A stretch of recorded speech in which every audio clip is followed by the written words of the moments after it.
em, obat-obatan itu baru sekedar di stop peredarannya, ya.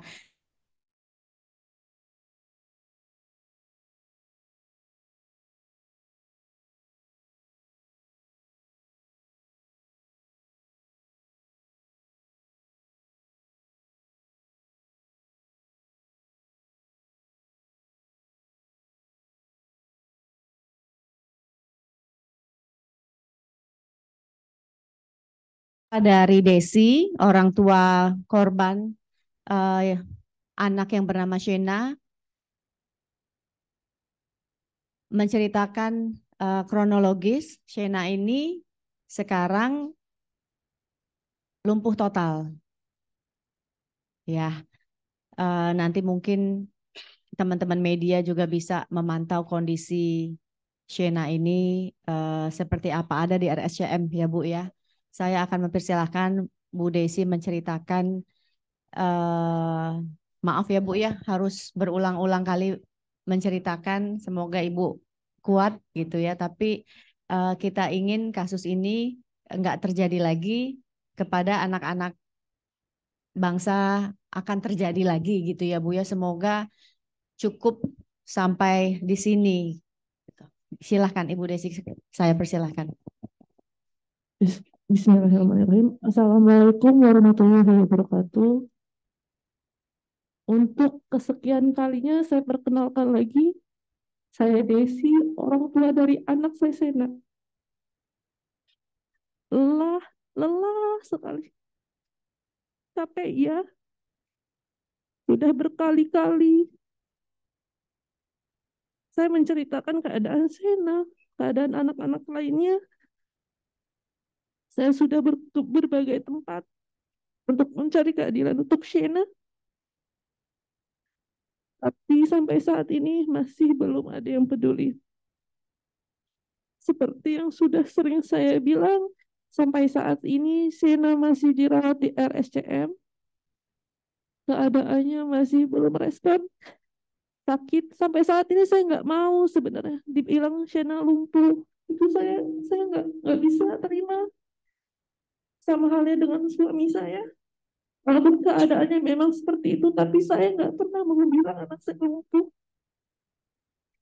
Ibu, Ibu, Ibu Desi bisa menceritakan kapan Shena minum obat, kapan Shena kemudian kondisinya melemah dan sampai kemudian masuk rumah sakit. Shena sekitar awal September 2022 dia sakit batuk, pilek, demam, dan saya bawa ke rumah sakit, diberi obat paracetamol sirup Rumah sakit apa Ibu? di Harapan Mulia Cibarusa Bekasi. Terus saya bawa pulang, saya minum obat 2 hari. Obat itu Ibu dapatkan dari Dari resep dokter. dokter. Karena saya bawa dia ke rumah sakit dan dapat obat dari dokter, saya minumin Shena itu 2 Ibu hari. ingat nama merek obat yang Shena minum? Paracetamol produksi Avi Pharma. Saya masih ada, waktu itu kebetulan nggak diminta sama dokter, saya masih ada, masih simpan. Itu produksi Avi Pharma. Jadi Shena minum obat itu sekitar 2 hari. Dia memang hari itu dia muntah, muntah, diare, tapi bukan diare yang terus-terusan, cuma sesekali. Terus dia malam itu bangun tidur jam 12 malam, dia bangun, dia bilang, Bunda, Shena mau pipis. Saya antar dia ke kamar mandi, dia bilang, Bunda, tapi nggak bisa keluar. Saya nggak ada pikiran macam-macam, saya pikir dia dehidrasi. Karena dia demam, muntah, sempat diare juga. Saya pikir dia dehidrasi. Besok paginya saya bawa ke rumah sakit yang sama, sempat dirawat. Dirawat semalam, dipasang kateter untuk mengecek urinnya, ternyata nggak keluar. Besoknya dicek darahnya, ternyata urin kreatinnya tinggi. Jadi langsung dirujuk ke rumah sakit RSCM. Sampai di RSCM, UGD, lalu ke Picu, karena cuci darah. Kondisinya saat datang ke RSC masih sadar, masih berkomunikasi dengan baik, walaupun agak sedikit lemah, tapi dia masih berkomunikasi dengan baik. Belum di Picu saat itu saya nggak perlu bantuan alat apapun karena kondisinya bagus, keluhannya cuma nggak bisa pipis. Cuci darah sekali 2 kali itu Sena sudah keluar urinnya. Lalu dia dipindahkan ke lantai perawatan biasa. Setelah 4 hari, ternyata Sena henti nafas. Jadi, yang mengakibatkan dia harus masuk Picu lagi dan menggunakan alat ventilator. Saat itu hari Selasa, saya ingat banget. Sena jadwalnya cuci darah. Kami dipanggil ke ruang Picu oleh dokter. Dokter menjelaskan Sena nggak bisa melakukan cuci darah karena kondisinya menurun. Sena koma. Dia pendarahan hebat dari mulut, hidung, dan lambungnya dia kejang. Dan saat itu dokter bilang Sena koma, Sena kondisinya berat. Sangat kecil kemungkinan untuk dia bisa kembali lagi. Sena di koma hampir 1,5 bulan dan dipicu 2 bulan. Lalu Sena pindah ke rawat inap biasa, tapi kondisinya sampai saat ini belum respon. Dokter bilang karena racun itu sudah menyebar ke otak Sena, sel saraf otaknya, jadi Sena akan seperti ini, akan terus seperti ini, nggak respon, dia badannya kaku, dia makan lewat selang, dia menggunakan alat bantu nafas tracheostomi. Saat ini, per hari ini keadaan Sena gimana? Iya, Sena masih belum respon, masih kaku. Tapi memang sudah tidak ada keluhan. Jadi dalam waktu dekat rencananya Sena pulang. Saya pengen pulang. Saya pengen membawa Sena pulang. Harapan saya bawa dia ke RSCM dengan harapan nanti bisa pulang dalam keadaan sehat sempurna.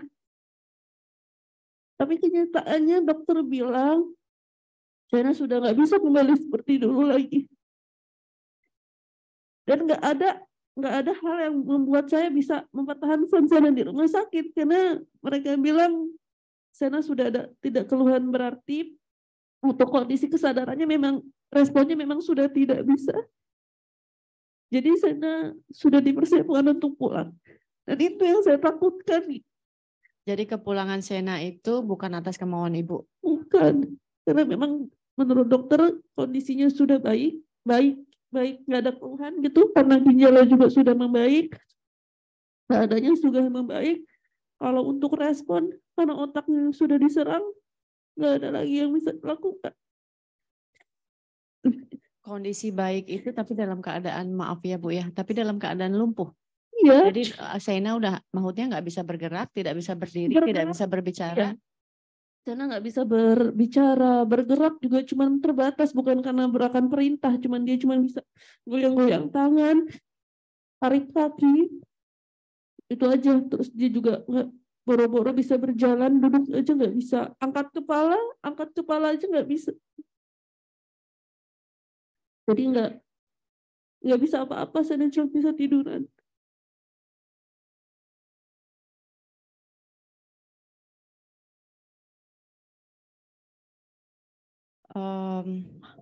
Harapan Ibu Desi apa?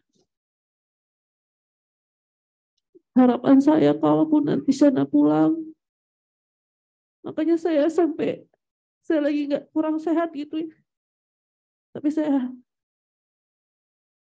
harus datang ke sini karena saya ingin memperjuangkan Sena. Walaupun nanti Sena pulang, besar harapan saya sudah ada jaminan untuk Sena. Kalau yang jadi pertanyaan saya itu sebenarnya gini, Mbak. Sena dalam keadaan seperti ini kan karena keracunan obat. Jelas dia keracunan obat. Dibilang saraf otaknya sudah rusak karena obat itu.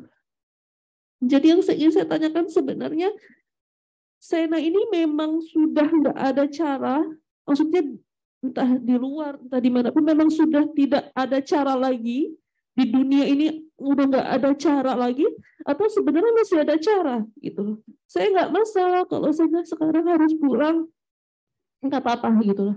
Tapi harus dengan jaminan gitu kan. Dan ini sedang saya perjuangkan. Walaupun memang ada cara di mana yang itu yang harus dilakukan. Bagaimana caranya? Sena keracunan obat, dan itu resmi dari sudah ada izin edarnya, saya dapat dari rumah sakit. Berarti itu bukan kesalahan dari kami keluarga gitu loh. Itu memang dia keracunan. Tapi sampai saat itu nggak ada yang peduli gitu. Baru datang untuk lihat, nggak ada. Jadi saya berharap ini berlaku untuk semua anak-anak AKI yang dibilang memang ginjalnya sudah perbaikan.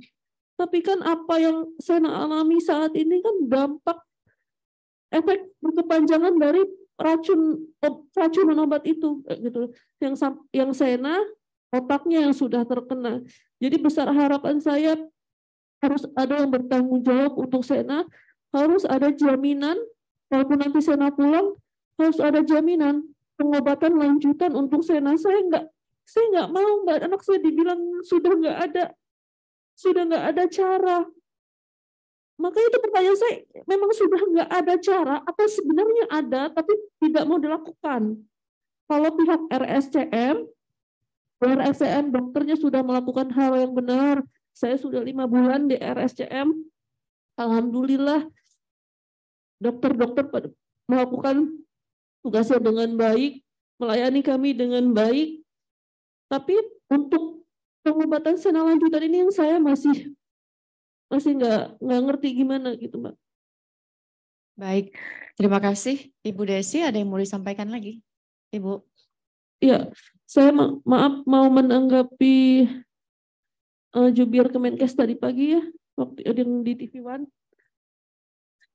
Beliau bilang sudah berkali-kali mengucapkan bela sungkawa di media. Dia sampai berkali-kali mengatakan hal demikian. Bapak yang terhormat, bukan itu yang kami harapkan. Bapak, jelas, saya ada di RSCM sudah 5 bulan. Bukan lewat media, Pak, yang kami harapkan. Bukan seperti itu. Datang temui kami, lihat. Bapak hanya fokus penarikan obat, selesai. Bapak memikirkan nggak gimana kondisi anak kami yang sudah terlanjur meminum obat? Memang ginjalnya sudah membaik, Pak. Tapi dampak penyakit bawaan dari keracunan obat itu yang sampai saat ini masih harus dipikirkan. Bapak jangan hanya memikirkan tarik obat selesai. Yang Bapak pikirkan saat ini yang bagaimana, Pak? Anak-anak kami di RSU sebanyak, bukan cuma Sena saja. Banyak. Jadi harapan saya, kemarin saya sudah ke DPR. Saya pikir setelah saya ke DPR, ada tindakan langsung dari pihak Kemenkes atau BPOM. Datang ke rumah sakit. Kalau memang orang tua korban yang di rumah mungkin rumahnya jauh, terbatas, nggak terjangkau daerahnya, datang aja dulu ke rumah sakit yang jelas-jelas alamat RSCM ada di situ, cuma satu di Indonesia. Datang temui kami. Jangan Bapak bilang Bapak sudah berbelasungkawa di media. Kami ada di rumah sakit, Pak. Datang temui kami.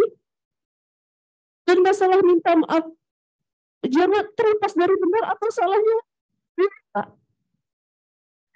Memangnya kami di rumah sakit itu bertahan bagaimana? Bagaimana saya dari rasa bersalah misalnya ketika saya menyiapkan anak saya obat yang beracun itu bagaimana? Tolong pikirkan psikis kami juga bagaimana, Pak.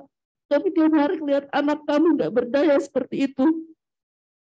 Tolong tindakan nyatanya, Pak. Jangan hanya di media. Datang saja, tidak usah memikirkan dulu biaya materi atau segala macam itu mungkin perlu waktu yang lama.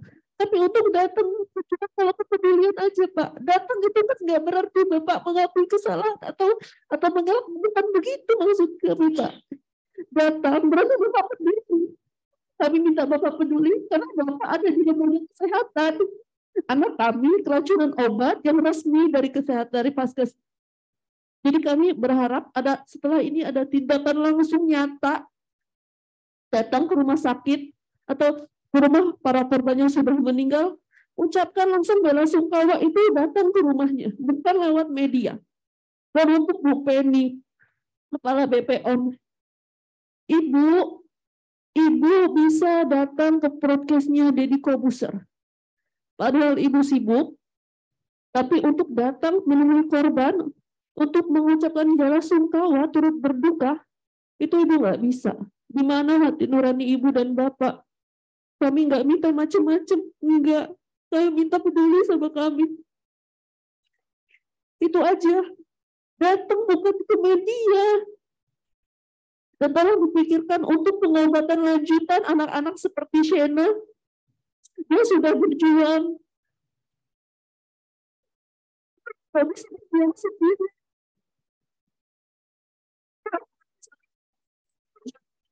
Pengobatan lanjutan untuk anak-anak seperti Shena.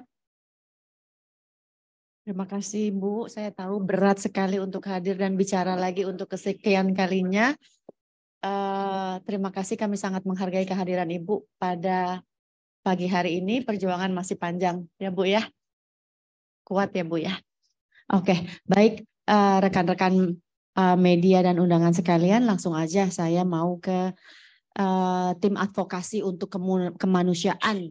Tim advokasi untuk kemanusiaan ini ada beberapa lembaga yang terlibat, di antaranya PBHI, Imparsial, dan Sentra Inisiatif. Di sebelah saya ada Bang Julius Ibrani, Ketua PBHI. Langsung saya ingin menanyakan keadilan seperti apa yang bisa Bang Julius dan teman-teman perjuangkan untuk keluarga para korban. Baik, terima kasih Owanda, Ibu.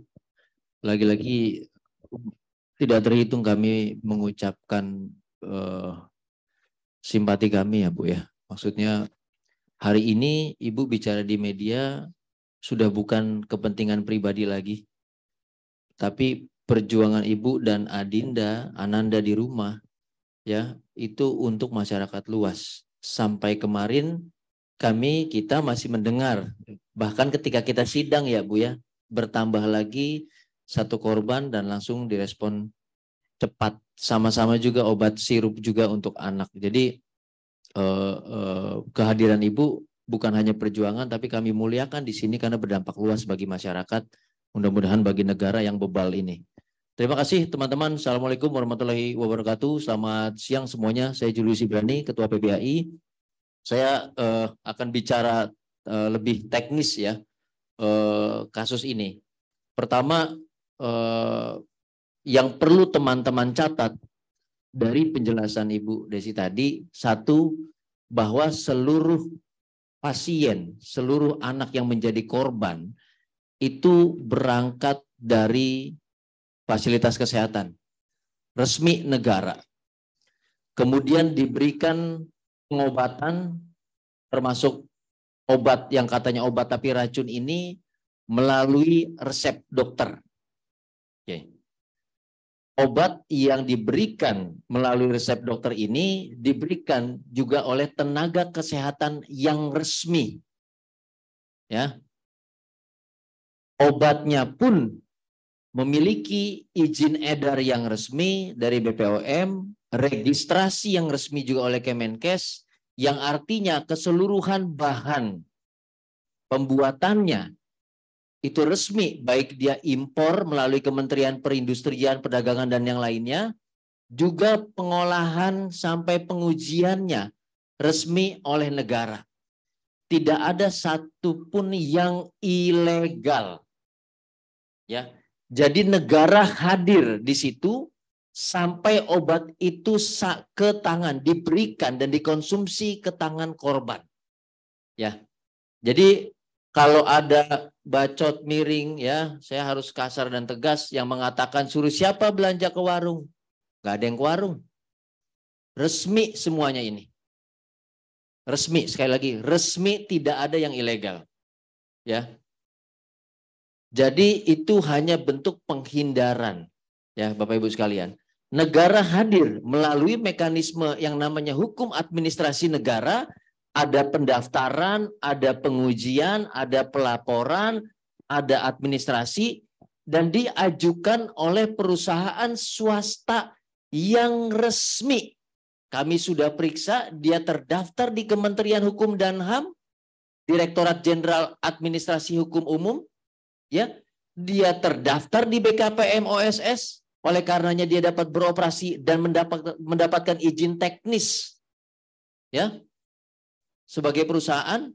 Jadi tidak ada satupun pihak ilegal, kaleng-kaleng, atau hantu blau dalam proses ini. Gak ada, semuanya resmi. Jadi negara hadir di situ. Produk ini tidak mungkin sampai ke tangan korban kalau tidak ada negara. Siapa negara itu? Kalau dia bahannya impor, maka kita punya Kementerian Perindustrian.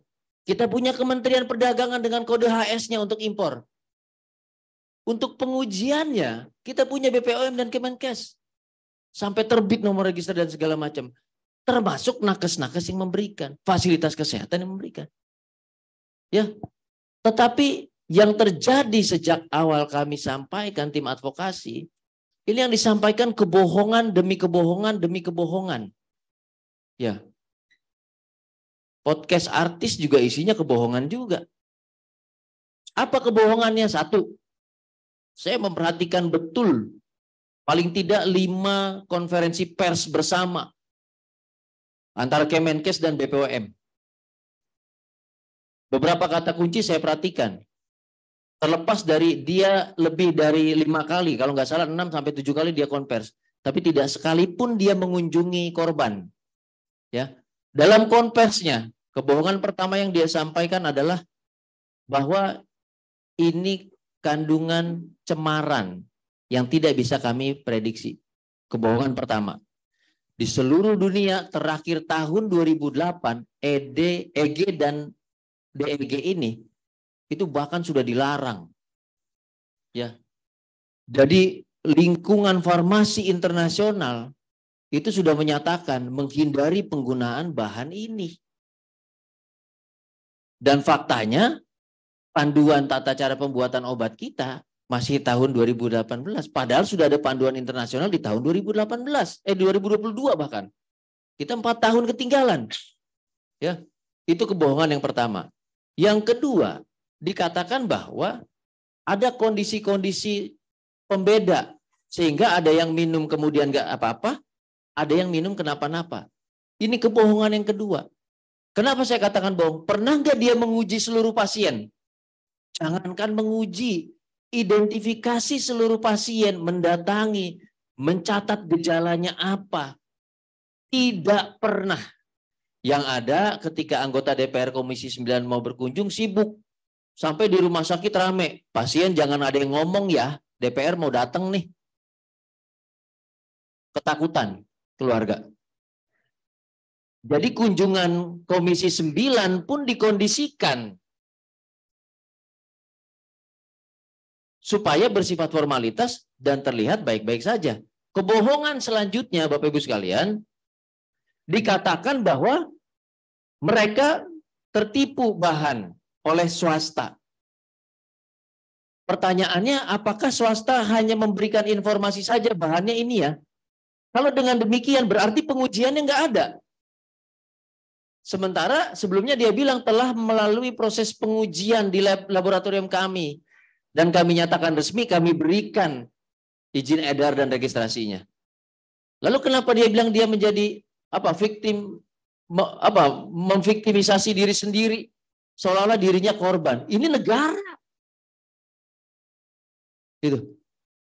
Kebohongan selanjutnya dia katakan kami sudah stop ini semua. Aman, gak ada lagi yang beredar. Faktanya baru beberapa hari yang lalu Dinas Kesehatan menyatakan 2 korban baru. 1 meninggal, 1 dalam kondisi sakit kritis. Belum lagi yang salah satu anggota tim kami, Pak Tegar, identifikasi di luar kota. Bayangin, kebohongan selanjutnya ya, dia katakan bahwa klaster korban itu 2. Kemarin Habibah sebagai tim kuasa hukum juga telah menyampaikan di media TV. Meninggal dan sembuh. Ibu baru menyampaikan ya, ketika syaraf rusak, organ tidak berfungsi dengan baik, sensori dan motoriknya tidak berjalan, itu tidak ada kata sembuh, teman-teman. Dan baru saja kemarin dia berbohong lagi. Nah, saya nggak heran bos besarnya dijuluki Pinocchio kalau setiap bawahannya berbohong terus, berbohong terus, berbohong terus. Ternyata bukan satu Pinocchio saja, seluruh jajarannya isinya Pinocchio semua, bohong semua, teman-teman. Dan faktanya ketika kami minta ruang terbuka, dia bilang sudah menguji pasien. Terbuka nggak pengujian pasiennya? Tidak. Dia bilang kami sudah menguji obat-obatan. Kami perhatikan betul jumlah obat-obatan yang diuji dan dinyatakan aman sama tidak aman berubah terus. Dari konversi kedua, ketiga, keempat, kelima, dia katakan telah ditarik dari peredaran, tidak, masih kita temukan di apotek-apotek. Jadi nggak ada tindakan apapun. Sampai kemudian ruang keterbukaan yang ditutup-tutupi terus ini, kami minta dibuka berkali-kali tidak dibuka. Tadi ibu menyatakan, sampai detik ini si ibu nggak tahu apa yang terjadi dengan anaknya. Tidak ada penjelasan kondisi real anaknya seperti apa. Kenapa syarafnya tidak berjalan. Kenapa sensorik motoriknya juga tidak berjalan. Tidak tahu. Sehingga tim mengajukan yang namanya gugatan hukum. Tujuannya apa? Membuka semua kebohongan ini.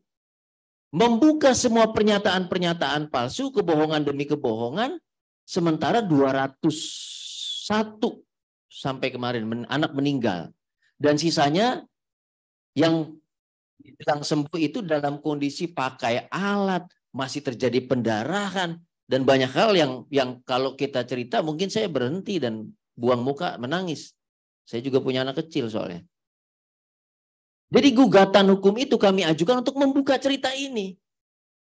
Termasuk mengurai pertanggungjawaban negara. Ini bukan obat ilegal. Itu tujuan kami melakukan gugatan hukum. Ya, tetapi faktanya sudah 2 kali sidang pertama. Ini dianggap remeh.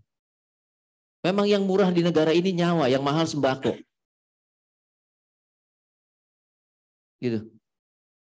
Kita sidang ini mau buka cerita. Kita sidang ini mau bongkar apa yang terjadi supaya ada kebijakan. Karena dalam gugatan pun kami sampaikan, Indonesia, BPOM belum melanjutkan kebijakan-kebijakan turunan tentang tata cara pembuatan obat. Praproduksi, memeriksa bahan pembuatan yang diimpor melalui kementerian-kementerian yang lain tadi, lalu proses pengujiannya belum dilakukan secara terbuka, pasca produksi belum pernah ada kebijakan tentang pengawasan. Makanya kelabakan dia untuk ngawasin obat yang udah beredar, apalagi konsumsinya.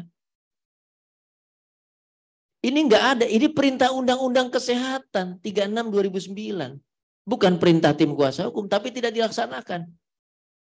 Ya, jadi mulai dari implementasi teknisnya, pasca kejadian ini Januari loh 2022. Sekarang kita memasuki Februari 2023. 1 tahun masih bergulir yang disampaikan kebohongan demi kebohongan. Dan ketika kita ke Komisi 9 ternyata kena tipu juga Komisi 9 itu. Ya, anggota-anggota dewan yang terhormat kena tipu. Apa kena tipu oleh Kementerian Kesehatan dan BPOM? Katanya sudah berhenti. Tidak ada kasus lagi kejadian kemarin. Kalau saya jadi anggota dewan, bukan saya panggil lagi. Saya ajukan hak interpelasi ke Presiden. Saya minta menteri pembohong ini 2 dipecat. Saya panggil Kapolri, perintahkan ada dugaan pidana yang namanya kelalaian yang disengaja. Pasal 359, 360 KUHP. Perintahkan dia untuk mempertanggungjawabkan. Kamu dari tahun lalu dikasih tahu, lalai, korban jatuh terus. Yang meninggal datang terus. Ini pidana. Ada kelalaian yang disengaja. Catat itu. Ya. Dia keras ke swasta, kita apresiasi. Swasta bertanggung jawab jelas, produsen, ya, mendapatkan keuntungan komersil. Tapi bukan berarti dia juga kemudian cuci dosa dengan menunjukkan wajah garangnya kepada swasta. Dia bertanggung jawab, SK dia yang dipegang swasta. Gitu.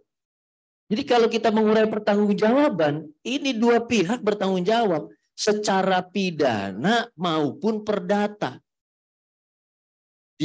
Terlebih daripada itu, tanggung jawab untuk membentuk satu kebijakan yang komprehensif dan holistik. Bukan cuma soal tata cara pembuatan obat, bukan cuma pengawasan pada saat pengujian, bukan cuma soal transparansi pengujian benar atau ada KTBLC jadi izinnya cepat keluar tuh tanpa diuji. Kami juga udah ngomong ke KPK, periksa nih pungli-pungli, cincai-cincaian perizinan nih di Kemenkes sama BPOM nih. Licin-licin bener penampilannya. Gitu. Kami sudah periksa. Terlebih daripada itu, harus ada kebijakan penanganan. Sampai sekarang 1, 2, 3 korban dan puluhan korban menyatakan treatment mereka berbeda-beda.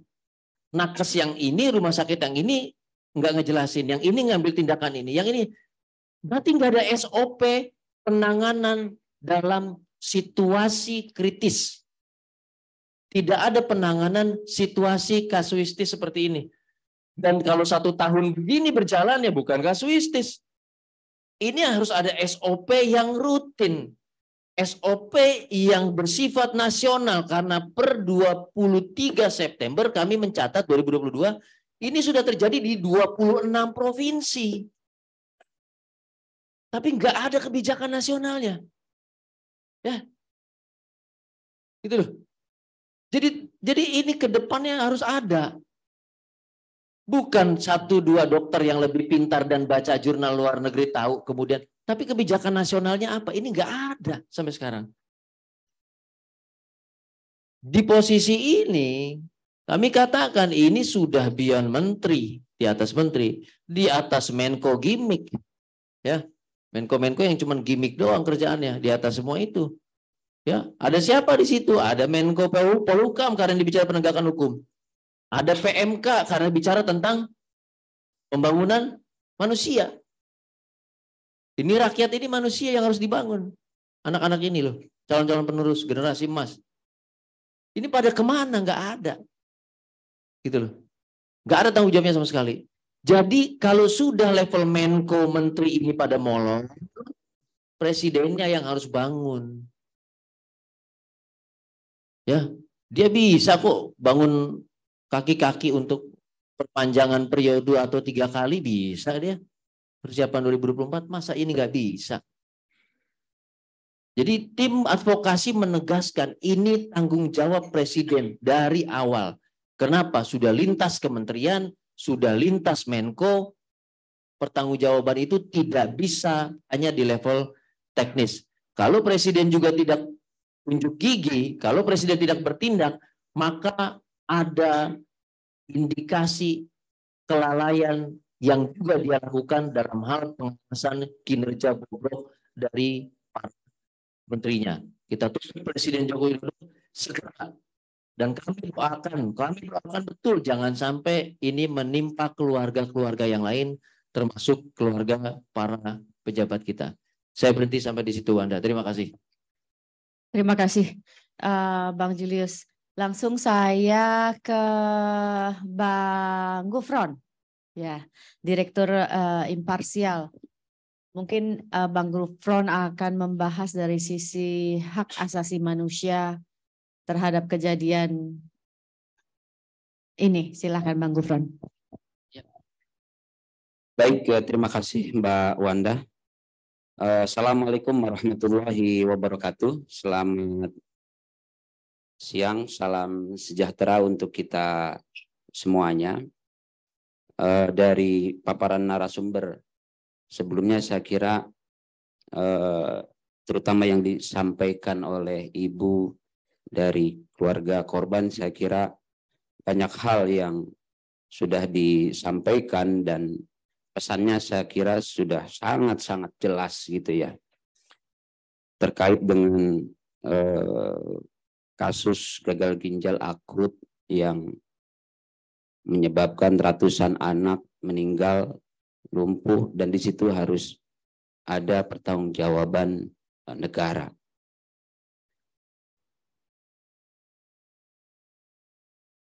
Kasus ini ya saya mungkin bisa mengatakan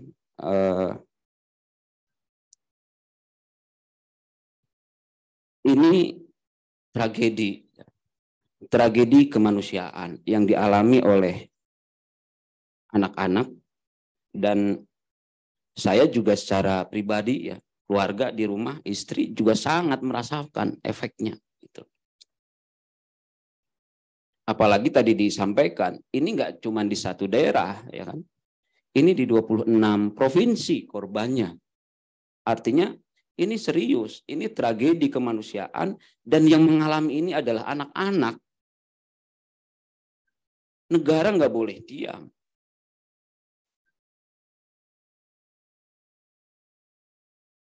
Nggak cukup misalnya tadi mengatakan Kementerian Kesehatan gitu ya, mengucapkan bela sungkawa gitu ya pada korban, keluarga korban. Itu nggak cukup. Harus ada langkah konkret, tindakan konkret yang dilakukan oleh negara, terutama terhadap mereka yang menjadi korban atau keluarga korban. Harus ada gitu kan. Apalagi ya itu nggak satu kali dua kali gitu kan, cuman ngomong doang di media gitu ya, tapi langkah konkretnya nggak ada, sementara korban terus menderita gitu kan, terus menerus sampai sekarang. Bahkan tadi disampaikan termasuk juga di media ada korban baru gitu. Artinya persoalan ini belum selesai. Jadi kalau misalnya Kementerian Kesehatan, Menteri Kesehatan saya baca gitu, persoalan ini selesai, itu salah. Bahkan tadi dibilang ini juga bagian dari kebohongan yang dibangun oleh pemerintah gitu loh. Karena realitas di lapangan korban ada gitu kan. Bukan yang termasuk juga yang baru-baru gitu kan. Nah, karena ini tragedi kemanusiaan yang dialami oleh anak-anak, harus ada pertanggungjawaban negara di situ gitu loh. Harus ditunjukkan terutama terhadap korban, keluarga korban. Dan dampaknya ini kan masif ya. Artinya ini tidak hanya dialami oleh anak-anak yang menjadi korban secara langsung atau keluarga korban gitu ya. Tapi juga saya masih ingat gitu ya, ketika misalnya persoalan ini mencuat, ada kebingungan. Jadi ada collateral damage gitu ya. Efek yang meluas di masyarakat gitu kan.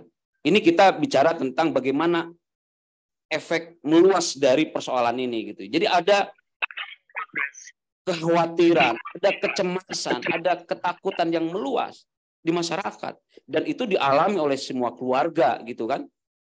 Yang ketika sakit ini obatnya apa gitu kan. Termasuk juga di keluarga saya gitu ya. Istri ada ketakutan, kecemasan gitu kan.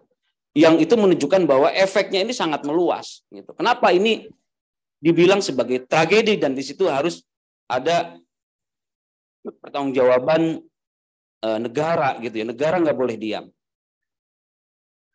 Nah, kalau dilihat dari perspektif hak asasi manusia gitu ya, saya kira secara normatif gitu ya, secara undang-undang saya kira itu semuanya sudah jelas gitu ya. Terkait dengan kewajiban negara untuk menjamin, melindungi dan memenuhi hak kesehatan masyarakat. Saya kira jaminan ini kan sudah ditegaskan di dalam berbagai peraturan, instrumen HAM, baik internasional yang sudah diratifikasi oleh Indonesia, misalnya Kovenan Hak Ekonomi Sosial Budaya, di situ jelas kewajiban negara adalah menjamin, melindungi dan memenuhi hak masyarakat atas kesehatan. Instrumen nasional juga banyak. Kita bicara tentang konstitusi, di situ juga jelas. Undang-Undang 39 tentang HAM juga jelas menegaskan kewajiban negara untuk menjamin dan melindungi serta memenuhi hak atas kesehatan masyarakat. Jadi Kalau secara instrumen gitu ya, sudah dikatakan dengan jelas gitu ya, tegas, jelas, ini kewajiban negara, tetapi dalam realitasnya ini ada peristiwa, ada tragedi, itu artinya secara sederhana dan dampaknya juga masif. Secara sederhana bisa dikatakan gitu ya, siapapun masyarakat luas bisa mengatakan bahwa negara gagal di dalam menjalankan kewajibannya dalam memenuhi hak atas kesehatan masyarakat. Hak untuk melindungi, hak untuk memenuhi, gagal dilakukan oleh negara. Jadi kalau kita bicara tentang kewajiban negara gitu ya, dalam perspektif hak asasi manusia, itu kan jelas. Dalam konteks hak atas kesehatan, kalau kita baca instrumen, termasuk juga general comment terkait hak atas kesehatan, itu ada dua setidaknya secara umum. Pertama, kewajiban umum terkait ini dengan terkait dengan seperti halnya kewajiban negara terhadap hak asasi manusia lainnya gitu ya, di luar isu kesehatan. Misalnya di situ kewajiban untuk menjamin, menghormati, melindungi dan memenuhi gitu ya. Dan yang kedua adalah kewajiban yang khusus terkait dengan misalnya tindakan-tindakan spesifik apa yang harus dilakukan oleh negara dalam konteks pelindungan dan pemenuhan hak tersebut gitu. Misalnya gitu ya, kewajiban negara memfasilitasi gitu ya atau memberikan layanan kesehatan, memenuhi barang dan jasa, misalnya obat-obatan yang terstandar, yang diakui secara keilmuan gitu kan, bukan yang isinya racun gitu kan, yang banyak dialami oleh anak-anak. Itu kewajiban negara yang harus dilakukan oleh negara. Siapa negara? Ya di situ ada Kementerian Kesehatan, ada BP POM, ada misalnya tadi kalau ini kaitannya dengan misalnya itu diimpor dari luar, ada Kementerian Perindustrian, Perdagangan, gitu kan. Ada sektor swasta, atau misalnya BUMN, itu kan. Ini bagian dari kewajiban mereka dan negara harus hadir di situ karena filosofi pemenuhan hak ekonomi sosial budaya itu menuntut peran aktif negara. Negara harus hadir dalam konteks bagaimana menjamin hak masyarakat ini, hak atas kesehatan ini terjamin dan dilindungi. Harus ada kewajiban positif dalam artian negara harus proaktif. Kalau negara nggak aktif, ya di situ pelanggaran kewajiban negara terjadi, gitu kan? Kenapa ada korban? Kenapa anak-anak menjadi korban? Ratusan anak-anak jadi korban meninggal karena dia minum racun, gitu ya, obat yang isinya racun. Kemudian ada yang sampai sekarang misalnya masih terus-menerus, gitu kan, berobat. Ada lagi korban baru, kecemasan masih terjadi di masyarakat. Itu artinya apa? Negara tidak menjalankan kewajiban positifnya dalam konteks pemenuhan hak atas kesehatan masyarakat. Padahal standar dan norma hak asasi manusia mengatakan bahwa negara harus berperan aktif dalam konteks pemenuhan hak ekonomi sosial budaya, termasuk di situ hak atas kesehatan masyarakat. Nah, kalau kita lihat dari perspektif hak asasi manusia, setidaknya kalau kita baca misalnya general comment ya yang dibuat oleh Komite HAM, saya mencatat setidaknya ada 3 bentuk pelanggaran negara dalam konteks kasus ini. Pertama, sikap diam negara bukan karena ketidakmauan, tapi ketidakmauan negara gitu ya. Negara punya sumber daya. Ada Kementerian Kesehatan, ya kan? Mereka punya resources, sumber daya, kebijakan, otoritas, anggaran. Artinya apa? Secara sumber daya negara punya. Tapi karena negara nggak punya kemauan, gitu ya. Bukan ketidakmampuan, tapi karena ketidakmauan, negara melakukan apa? Mengambil sikap diam karena ketidakmauan tadi. Akhirnya apa? Korban berjatuhan padahal udah lama kan? Udah lebih dari setahun, gitu kan? Dan muncul lagi korban baru. Itu artinya apa? Negara jelas nggak punya kemauan untuk menjamin pemenuhan hak kesehatan ini. Bukan mereka nggak mampu, tapi nggak mau, gitu kan? Itu yang pertama. Yang kedua,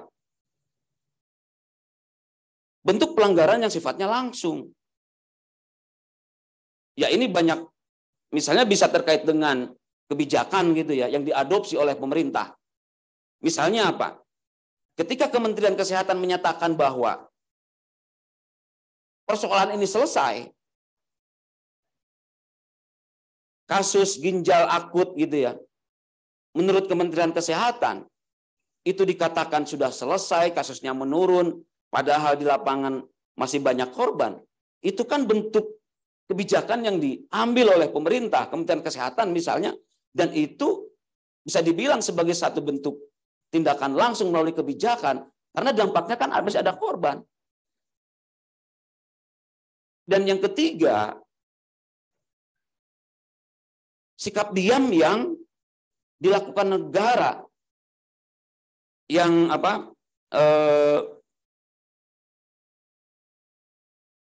karena kelalaian tadi gitu ya, yang dibilang sama Pak Ijul, Julius Ibrani gitu kan.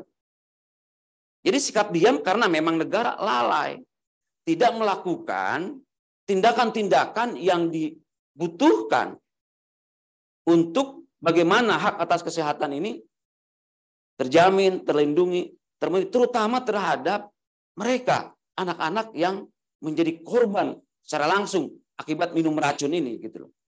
Jadi terakhir, karena ini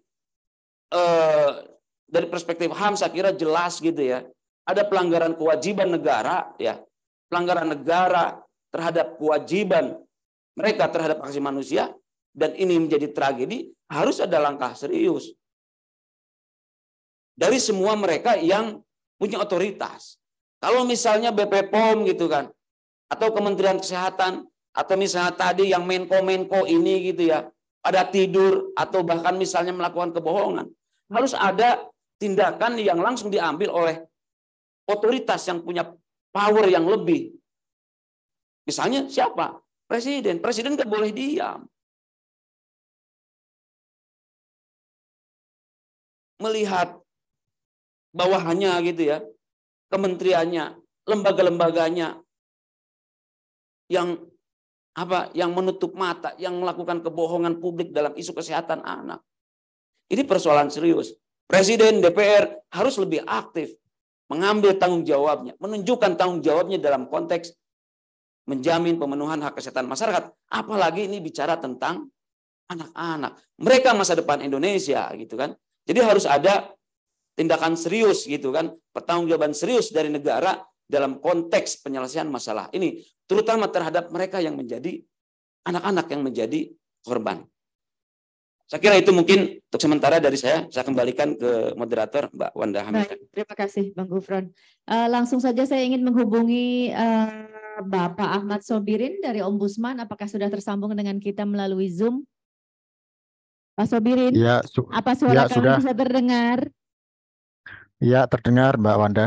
Oke, baik Pak Sobirin, saya ingin minta tanggapannya sekaligus kemarin ini kan juga para korban dan kuasa hukum sudah bertemu dengan Ombudsman ya, dari apakah Ombudsman sudah melakukan kajian terhadap KLB ini. Saya bisa mengatakan ini adalah KLB karena terjadi di seluruh Indonesia dan sudah ratusan anak bangsa sudah meninggal dunia.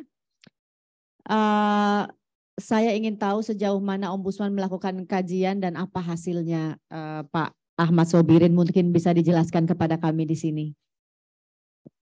Oke, baik, terima kasih Mbak Wanda. Selamat siang, Assalamualaikum warahmatullahi wabarakatuh. Salam sehat, salam sejahtera untuk kita semua. Yang saya hormati teman-teman sekalian, yang saya banggakan teman-teman aktivis, terutama tim advokasi untuk kemanusiaan ya. Ada Imparsial, ada PBHI, ada Forum Komunikasi Keluarga Korban Obat Beracun, dan ada sentra apa namanya nih? Sentra Inisiatif. Dan terutama kami turut prihatin ya dengan masih munculnya kasus GGAPA pada 1-2 bulan terakhir ini. Salam Bu Desi atas ini ya, kejadian ini, semoga kita semua dapat belajar dan juga segera teratasi dan tidak ada kejadian lagi. Kami berharap teman-teman semua yang di tim advokasi ini terus mengawal terkait dengan kejadian GGAPA ini. Nah, baik. Tadi yang sempat disinggung oleh Mbak Wanda terkait dengan apa yang sudah kami lakukan di Ombudsman, sebenarnya terkait dengan munculnya kasus gangguan ginjal progresif atipikal pada anak atau GGAPA ini, kami telah melakukan yang disebut dengan investigasi atas prakarsa sendiri. Jadi kami melakukan investigasi berdasarkan daripada kejadian yang muncul di masyarakat, banyaknya korban yang yang pada bulan Oktober November itu seakan-akan tidak berhenti, dan itu masif di beberapa daerah, dari Aceh yang paling banyak memang Jabodetabek ya. Kemudian sampai di Kalimantan Utara juga ada, di Bali ada, di NTT ada. Artinya ini masif di banyak daerah gitu ya. Nah, kami melakukan investigasi atas prakarsa sendiri sesuai dengan kewenangan kita. Jadi investigasi ini sudah kami selesaikan pada bulan Desember. Jadi investigasi kami mulai bulan November, kami selesaikan pada bulan Desember. 1 bulan kami melakukan investigasi di sekitar 24 provinsi. Yang pada intinya hasil daripada investigasi kami menyimpulkan memang dari pihak pemerintah dalam hal ini adalah pihak yang berwenang melakukan pelayanan dalam tata laksana pelayanan kesehatan terkait dengan kasus GGAPA ini adalah Badan POM RI dan Kementerian Kesehatan. Nah, dalam kesimpulan kami menyimpulkan bahwa Kementerian Kesehatan dan Badan POM itu melakukan maladministrasi atau terbukti terjadinya maladministrasi oleh Badan POM dan juga oleh Kementerian Kesehatan. Nah, kami menemukan bahwa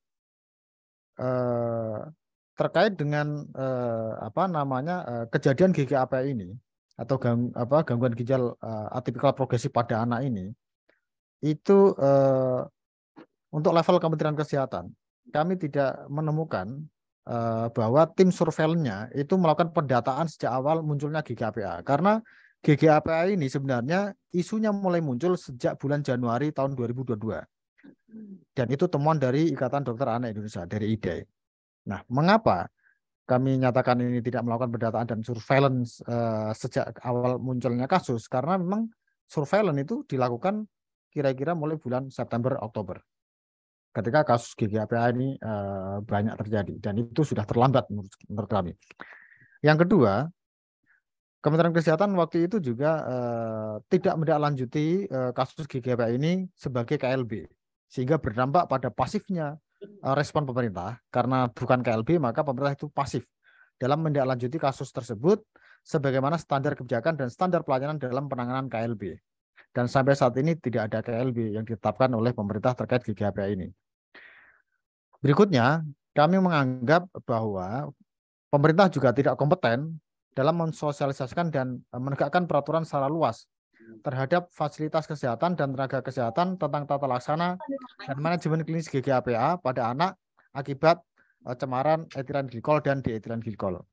Karena pada akhir September itu sebenarnya Direktorat Jenderal Yankes itu sudah mengeluarkan surat edaran mengenai tentang protokol kesehatan untuk penanganan pasien anak dengan suspek gangguan ginjal. Tapi ternyata kami masih menemukan di beberapa tempat pasca surat edaran tersebut itu ada tata laksana pelayanan kesehatan yang tidak menghiraukan atau tidak mengindahkan daripada surat edaran tersebut. Yang keempat, pemerintah waktu itu sampai bulan Desember saya kira itu tidak menyampaikan informasi secara luas mengenai kesimpulan penyebab GGAPA ini. Nah, karena pemerintah tidak menyampaikan informasi kepada masyarakat mengenai tentang kesimpulan penyebab gangguan ginjal akut pada anak, Dan sebenarnya ini kan sudah terkonfirmasi dari pihak rumah sakit ini ya, Cipto ya, bahwa gangguan ginjal akut pada anak itu akibat cemaran EG dan DEG yang dikonsumsi melalui obat sirup gitu. Dan kebetulan kami mendapatkan keterangan salah satu obat sirup yang dikonsumsi dari pasien anak yang mengalami GG-APA ini itu mengkonsumsi sebelumnya adalah sirup produksi Avifarma. Tadi disebut oleh Ibu Desi ya. Maka kami menyatakan ini maladministrasi. Terus kepada Badan POM RI kami juga menganggap bahwa ada tanggung jawab yang yang dipunyai oleh Badan POM. Ini juga tidak optimal dan tidak maksimal karena ternyata distribusi obat ini tidak terawasi dari proses peredaran obat sirup yang mengandung EG dan DEG. Karena mengandung EG dan DEG yang di luar ambang batas tersebut itu jelas melanggar aturan. Sehingga distribusi dan peredaran yang terjadi di masyarakat itu dan sampai akhirnya dikonsumsi oleh masyarakat itulah yang menyebabkan gangguan ginjal akut atipikal progresif pada anak.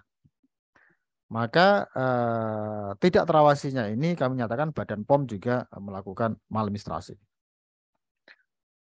Berikutnya kami menganggap Badan POM ini tidak juga melakukan pengawasan yang efektif dan komprehensif terkait dengan kegiatan pharmacovigilance. Nah, pharmacovigilance ini adalah tanggung jawab dari semua produsen farmasi untuk menyampaikan laporan setiap tahunnya dan setiap tahunnya itu 2 kali dan itu sifatnya wajib. Nah, beberapa produsen yang ternyata terkonfirmasi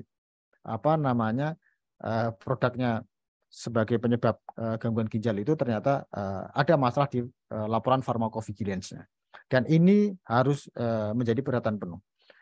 Nah, karena kepatuhan industri tersebut itu menjadi tanggung jawab Badan POM untuk memastikan bahwa industri juga patuh melaporkan pharmacovigilance dan aturan pharmacovigilance ini sudah baku di Indonesia. Maka berdasarkan hal tersebut sebenarnya kami mohon dibantu oleh teman-teman aktivis dan ini ya istilahnya terutama dari tim advokasi ini. Kami sebenarnya sudah mengeluarkan sebuah produk namanya LAHP, laporan akhir hasil pemeriksaan yang sudah kami serahkan pada pertengahan bulan Desember yang lalu. Dan pada pertengahan Desember yang lalu kami menyampaikan kepada Kementerian Kesehatan dan Badan POM untuk dilakukan tindakan korektif. Nah, diantaranya kepada Menteri Kesehatan kami sudah menyampaikan kepada Menteri Kesehatan agar pertama itu melakukan peningkatan kapasitas tim surveillance data melalui penyediaan struktur kerja, kualitas dan kuantitas SDM surveillance, serta standar kerja yang mendukung tersedianya data yang akurat dan komprehensif.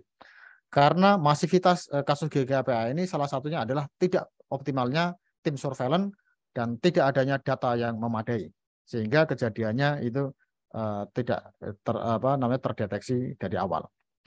Yang kedua, kepada Menteri Kesehatan, kami minta agar dilakukan penyempurnaan peraturan terkait KLB, khususnya terkait cakupan penyakit menular dan tidak menular, yaitu agar terdapat klasifikasi KLB dengan status dan mekanisme penanganannya untuk meningkatkan kapasitas respon dalam melakukan tindak lanjut dan penanganannya.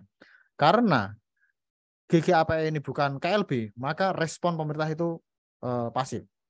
Dan KLB itu dinyatakan hanya terhadap penyakit menular. Tapi ada jurisprudensi lain, ternyata kasus polio yang ditemukan di Aceh hanya 1 kasus itu sudah dinyatakan sebagai KLB.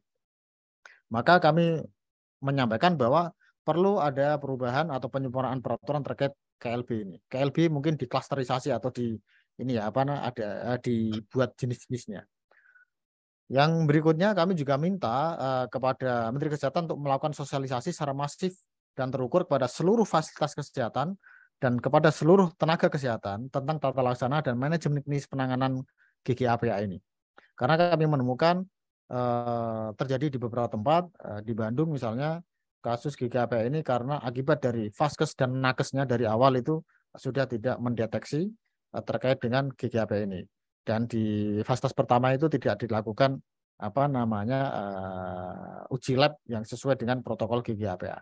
Sehingga tidak diketahui ketika gejala demamnya itu akibat apa, sehingga yang diobati hanya demamnya. Ternyata setelah dibawa ke rumah sakit yang lebih lengkap di Hasan Sadikin itu ternyata sudah dinyatakan gagal ginjal, kadar urium dan kreatinin sudah tinggi dan sudah masuk ke otak gitu ya. Yang keempat, kami juga menyampaikan kepada Menteri Kesehatan bahwa agar Menteri Kesehatan itu menyampaikan informasi kepada publik untuk menjamin terpenuhinya hak informasi kesehatan berupa penyebab GGAPA sebagai akibat dari kandungan EG dan DEG dalam obat sirup. Ada 4 poin yang kami sampaikan kepada Menteri Kesehatan untuk dilakukan. Kemudian kepada Badan POM kami juga menyampaikan bahwa kepada Ketua Badan POM untuk mengevaluasi laporan farmakovigilans di semua industri farmasi yang memproduksi dan atau mengedarkan obat sirup serta menindaklanjuti dengan pemeriksaan dan uji sampel produk. Yang kedua, melakukan pendataan terhadap volume penjualan dan area persebaran obat sirup yang mengandung bahan EG dan DEG dan hasilnya dikoordinasikan dengan Kementerian Kesehatan sebagai bahan penanggulangan GKAPA pada anak. Nah, terhadap hal-hal yang kita mintakan tersebut sebenarnya beberapa sudah ditindaklanjuti, tapi kami menganggap bahwa apa yang terjadi saat ini adalah kecolongan besar.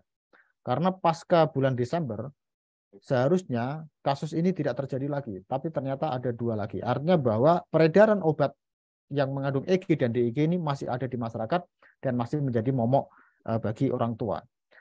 Maka kami sampai saat ini masih melakukan monitoring terhadap laporan akhir kami yang kita mintakan tidak lanjutnya kepada Kementerian Kesehatan dan kepada Badan POM, dan terhadap Badan POM sudah menjawab dan sudah melakukan beberapa langkah, tapi sebagai informasi bahwa apa yang kita mintakan kepada Menkes sampai saat ini belum direspon. Kami sudah menyoroti Menkes 2 minggu yang lalu juga belum ada jawaban. Saya kira kami berharap bahwa Kementerian Kesehatan ini serius untuk bekerja dalam menangani GGAPA ini, dan jangan sampai hanya berkomentar di media, melakukan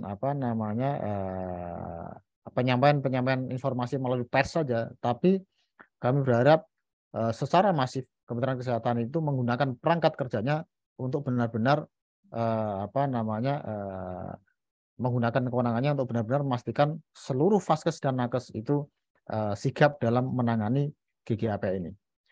Maka harapan kami berharap kita semua berkolaborasi untuk memastikan agar pemerintah itu bekerja dengan baik, Badan POM dalam pengawasan peredaran obat atau sejak dalam produksi obat itu juga sudah melakukan pengawasan yang baik. Dan kami mendukung kalau istilahnya Badan POM saat ini itu yang statusnya memang dan kewenangannya juga terbatas, kami mendukung kalau sebenarnya Badan POM ini diberikan ruang ruang kewenangan yang lebih baik lagi, dan bila perlu diatur dalam sebuah undang-undang, karena Badan POM saat ini dasar hukumnya baru perpres gitu ya. Jadi istilahnya perlu diperkuat. Sehingga pengaturan dan pengawasan terhadap CPOB, cara pembuatan obat dengan baik, sampai dengan penerbitan izin edar dan pengawasannya itu jauh lebih baik. Terus berikutnya terhadap Kementerian Kesehatan, kami berharap ini adalah tanggung jawab yang harus dijawab dengan kerja, dan juga memastikan kepada semua vaskes dan nakes itu memahami dan juga mengerti tentang protokol yang harus dilakukan ketika ada pasien anak mengalami kejadian-kejadian atau gejala-gejala yang indikasinya adalah GKPA. Jangan sampai kemudian karena kejadian gejalanya panas hanya dikasih obat anti panas, padahal dia sudah kena GKPA. Dan ini perlu diingatkan kepada seluruh vaskes dan seluruh nakes. Demikian Mbak Wanda, saya kira bahwa kami sudah menyelesaikan investigasi atas praktek sendiri terkait dengan GKPA ini, dan kita sedang monitor terhadap pelaksanaan daripada tindakan korektif yang kita berikan kepada Kementerian Kesehatan dan juga Badan POM. Terima kasih. Wassalamualaikum warahmatullahi wabarakatuh. Waalaikumsalam warahmatullahi wabarakatuh. Terima kasih Pak Gufron dari Ombudsman. Dan selanjutnya Pak Sobirin. Iya, mohon maaf Pak Sobirin. Iya. Pak Gufron dari Imparsial. Iya, iya. Amin, diaminin dong, amin. Jangan. Amin. Oke, baik. Selanjutnya apakah kita sudah terhubung dengan Ibu Neti? Oke, lagi proses ya. Baik. Pembicara selanjutnya adalah Ibu Neti Prasetyani, Komisi 9 gitu. Saya ingin minta tanggapan beliau, apakah tadi beliau menyimak ya paparan dari Bang Julius, Bang Gufron dan Bang Sobirin tadi dari Ombudsman, apakah hasil yang sudah melalui pengkajian dan investigasi Ombudsman ini sudah didengar oleh Komisi 9 DPR RI? Saya ingin menanyakan kepada Ibu Neti, tapi sebelumnya karena belum terhubung, saya akan Assalamualaikum Waalaikumsalam warahmatullahi wabarakatuh. Ibu Neti, terima kasih atas waktunya bersedia untuk hadir walaupun secara online dalam diskusi kami pada siang hari ini. Kami ingin tahu sebetulnya Ibu Neti apa tadi udah mengikuti ya diskusi kita siang hari ini ya Bu ya? Sedikit saya banyak. Berangkat dari satu rapat ke rapat yang lain, tapi sepintas saya mendengarkan sambil menyimak rapat-rapat yang memang juga penting ya pada siang hari ini. Iya, baik Ibu Neti. Sekilas saya ingin informasikan bahwa pada siang hari ini telah hadir di Sajo ada Ibu Desi, orang tua korban yang anaknya sampai sekarang ini lumpuh dan berada di RSCM. Anaknya korban bernama Sina. Kemudian di sebelah saya juga sudah hadir dan tadi tim advokasi. Ada Bang Julius Ibrani, Ketua PBHI yang mengepalai juga tim advokasi untuk kemanusiaan. Kemudian di sini juga hadir Bang Ahmad Sobirin dari Ombudsman tadi udah menyatakan dan melakukan investigasi, juga udah melakukan kajian ya Bu ya, bahwa ditemukan hasilnya adalah malpraktik yang dilakukan oleh BPOM dan Kemenkes Bu. Gitu karena sampai hari ini pemerintah tidak menetapkan tragedi obat beracun sebagai kejadian luar biasa, padahal isu itu sudah muncul di Januari tahun 2002 dan pemerintah baru melakukan tindakan dan di bulan September Bu. Jadi sangat terlambat sekali. Tadi kajian Ombudsman juga mengatakan bahwa tidak kompeten dan pemerintah juga tidak menyampaikan informasi akibat gangguan gagal ginjal kepada anak. Dan kerjanya juga tidak optimal terhadap peredaran dan distribusi, tidak mengawasi peredaran dan distribusi obat-obatan tersebut. Itu Bu, kami ingin minta tanggapan dari Ibu Neti. Silahkan, waktu dan tempat saya persilahkan Bu. Iya, terima kasih atas kesempatan yang diberikan. Bismillahirrahmanirrahim. Assalamualaikum warahmatullahi wabarakatuh. Selamat siang dan salam sejahtera untuk kita semua. Pertama-tama saya ingin menyapa para keluarga, anak-anak yang hari ini harus menanggung berbagai dampak yang ditimbulkan, baik korban nyawa sampai kemudian pengorbanan materi dan sebagainya. Oleh karena itu, izinkanlah saya menyampaikan sekali lagi keprihatinan dan belasungkawa yang mendalam kepada para orang tua dan juga keluarga korban kasus gangguan ginjal akut pada anak yang beberapa waktu lalu menimpa beberapa keluarga di Indonesia. Tentu saja Pak Ahmad Sobirin, Pak Julius Ibrani, para narasumber yang mohon maaf saya tidak dapat menyebutkan satu persatu, dan tentu saja tim advokasi yang dengan setia dan tak kenal lelah terus mendampingi para orang tua dan keluarga korban. Hadirin undangan yang berbahagia, pertama-tama mari kita bersyukur kehadirat Allah SWT, Tuhan yang Maha Kuasa. Pada siang hari ini kita dipertemukan, walau saya hanya bisa menyapa Ibu dan Bapak di layar kaca, tentu tidak mengurangi rasa khidmat ya dari penyelenggaraan acara pada siang hari ini. Yang berikutnya tentu saja saya sangat mengapresiasi apa yang sudah dilakukan oleh tim advokasi untuk kemanusiaan pada siang hari ini, mengundang beberapa pakar dan narasumber, dan tentu saja ini menjadi salah satu bukti keseriusan kita untuk menagih komitmen pemerintah melalui Kementerian Kesehatan Republik Indonesia dan juga Badan POM.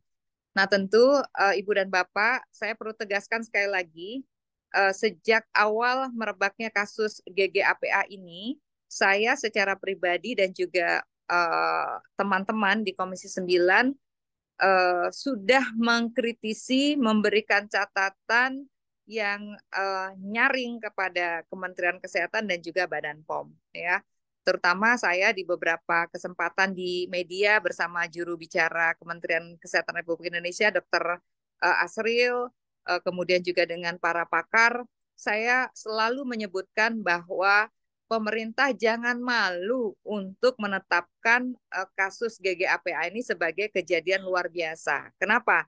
Karena kalau kemudian alasannya adalah tidak ada regulasi atau kemudian kejadiannya tidak memenuhi klausul yang dimuat dalam beberapa aturan, tentu ini bisa dilakukan tinjauan atau revisi ya. Tapi yang jelas ketika kejadiannya ini menimpa begitu banyak anak Indonesia, kemudian menimbulkan korban jiwa dan memerlukan investigasi yang bersifat komprehensif, tentu tidak ada salahnya kalau kemudian pemerintah menetapkan kejadian luar biasa. Tapi kita lihat situasi seperti ini mengingatkan kita pada saat pemerintah dihadapkan pada pilihan untuk menetapkan karantina atau kemudian PSBB ya pada awal pandemi. Nah, situasi seperti ini pula nampaknya yang kemudian melanda pemerintah untuk menetapkan apakah perlu ditetapkan KLB atau tidak. Tapi yang jelas, saya melihat salah satu yang membuat pemerintah ragu untuk menetapkan KLB karena pemerintah sudah membayangkan betapa besarnya anggaran atau pembiayaan yang harus ditanggung ketika sebuah kejadian dinyatakan kejadian luar biasa atau KLB ya. Nah, ini yang terus saya suarakan. Nanti Ibu dan Bapak bisa cek bagaimana sikap politik saya selalu sampaikan seperti itu. Dan yang kedua, apa yang kemudian disampaikan oleh teman-teman anggota Komisi 9 dalam rapat tanggal 2 November menyikapi kasus gangguan ginjal progresif atipikal yang menimpa anak-anak Indonesia, kita sudah mengikatnya dengan sebuah keputusan rapat yang menurut Undang-Undang MD3 itu mengikat, ya, itu mengikat dan harus dilakukan oleh mitra kerja yang terkait. Ya. Namun ternyata kalau kita melihat dari tanggal rapat 2 November,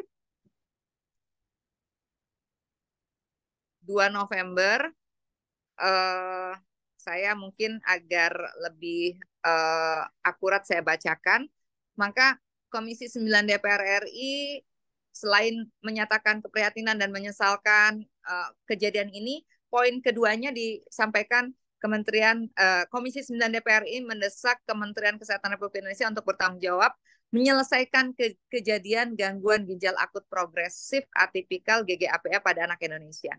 Yang huruf A-nya secara serius dan cepat menuntaskan investigasi berbasis epidemiologis, ya.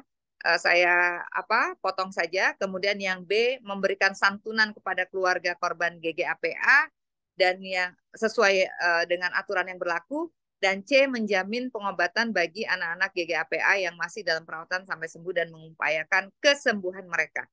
Nah, dalam Undang-Undang MD3 keputusan seperti ini mengikat Ibu dan Bapak. Jadi artinya kita harus terus menagih, harus terus meminta kepada pemerintah melalui Kementerian Kesehatan dan Badan POM untuk memenuhi atau untuk menjawab ya apa yang menjadi kesimpulan rapat. Dan yang berikutnya, ketika hal ini tidak dilakukan, maka sejatinya anggota DPR RI dapat mengajukan hak interpelasi, hak bertanya mengapa keputusan rapat tidak dilakukan, ya.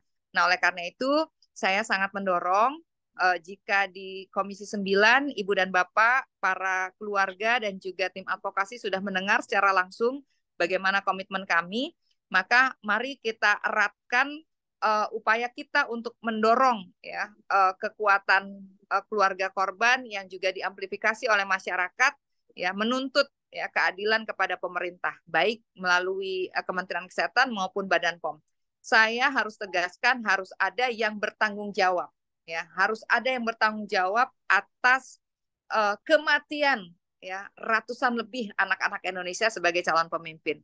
Jadi kalau hari ini narasumber dari Ombudsman, kemudian dari PPHI, kemudian menyatakan beberapa poin yang sangat mendasar bahwa ini adalah maladministrasi dan sebagainya, mari terus kita kawal agar keluarga korban mendapatkan hak dan proses keadilannya. Dan berikutnya pemerintah juga harus mempertanggungjawabkan apa yang menjadi tugas dan fungsinya serta tanggung jawabnya atas keselamatan rakyat Indonesia. Ya, seperti itu.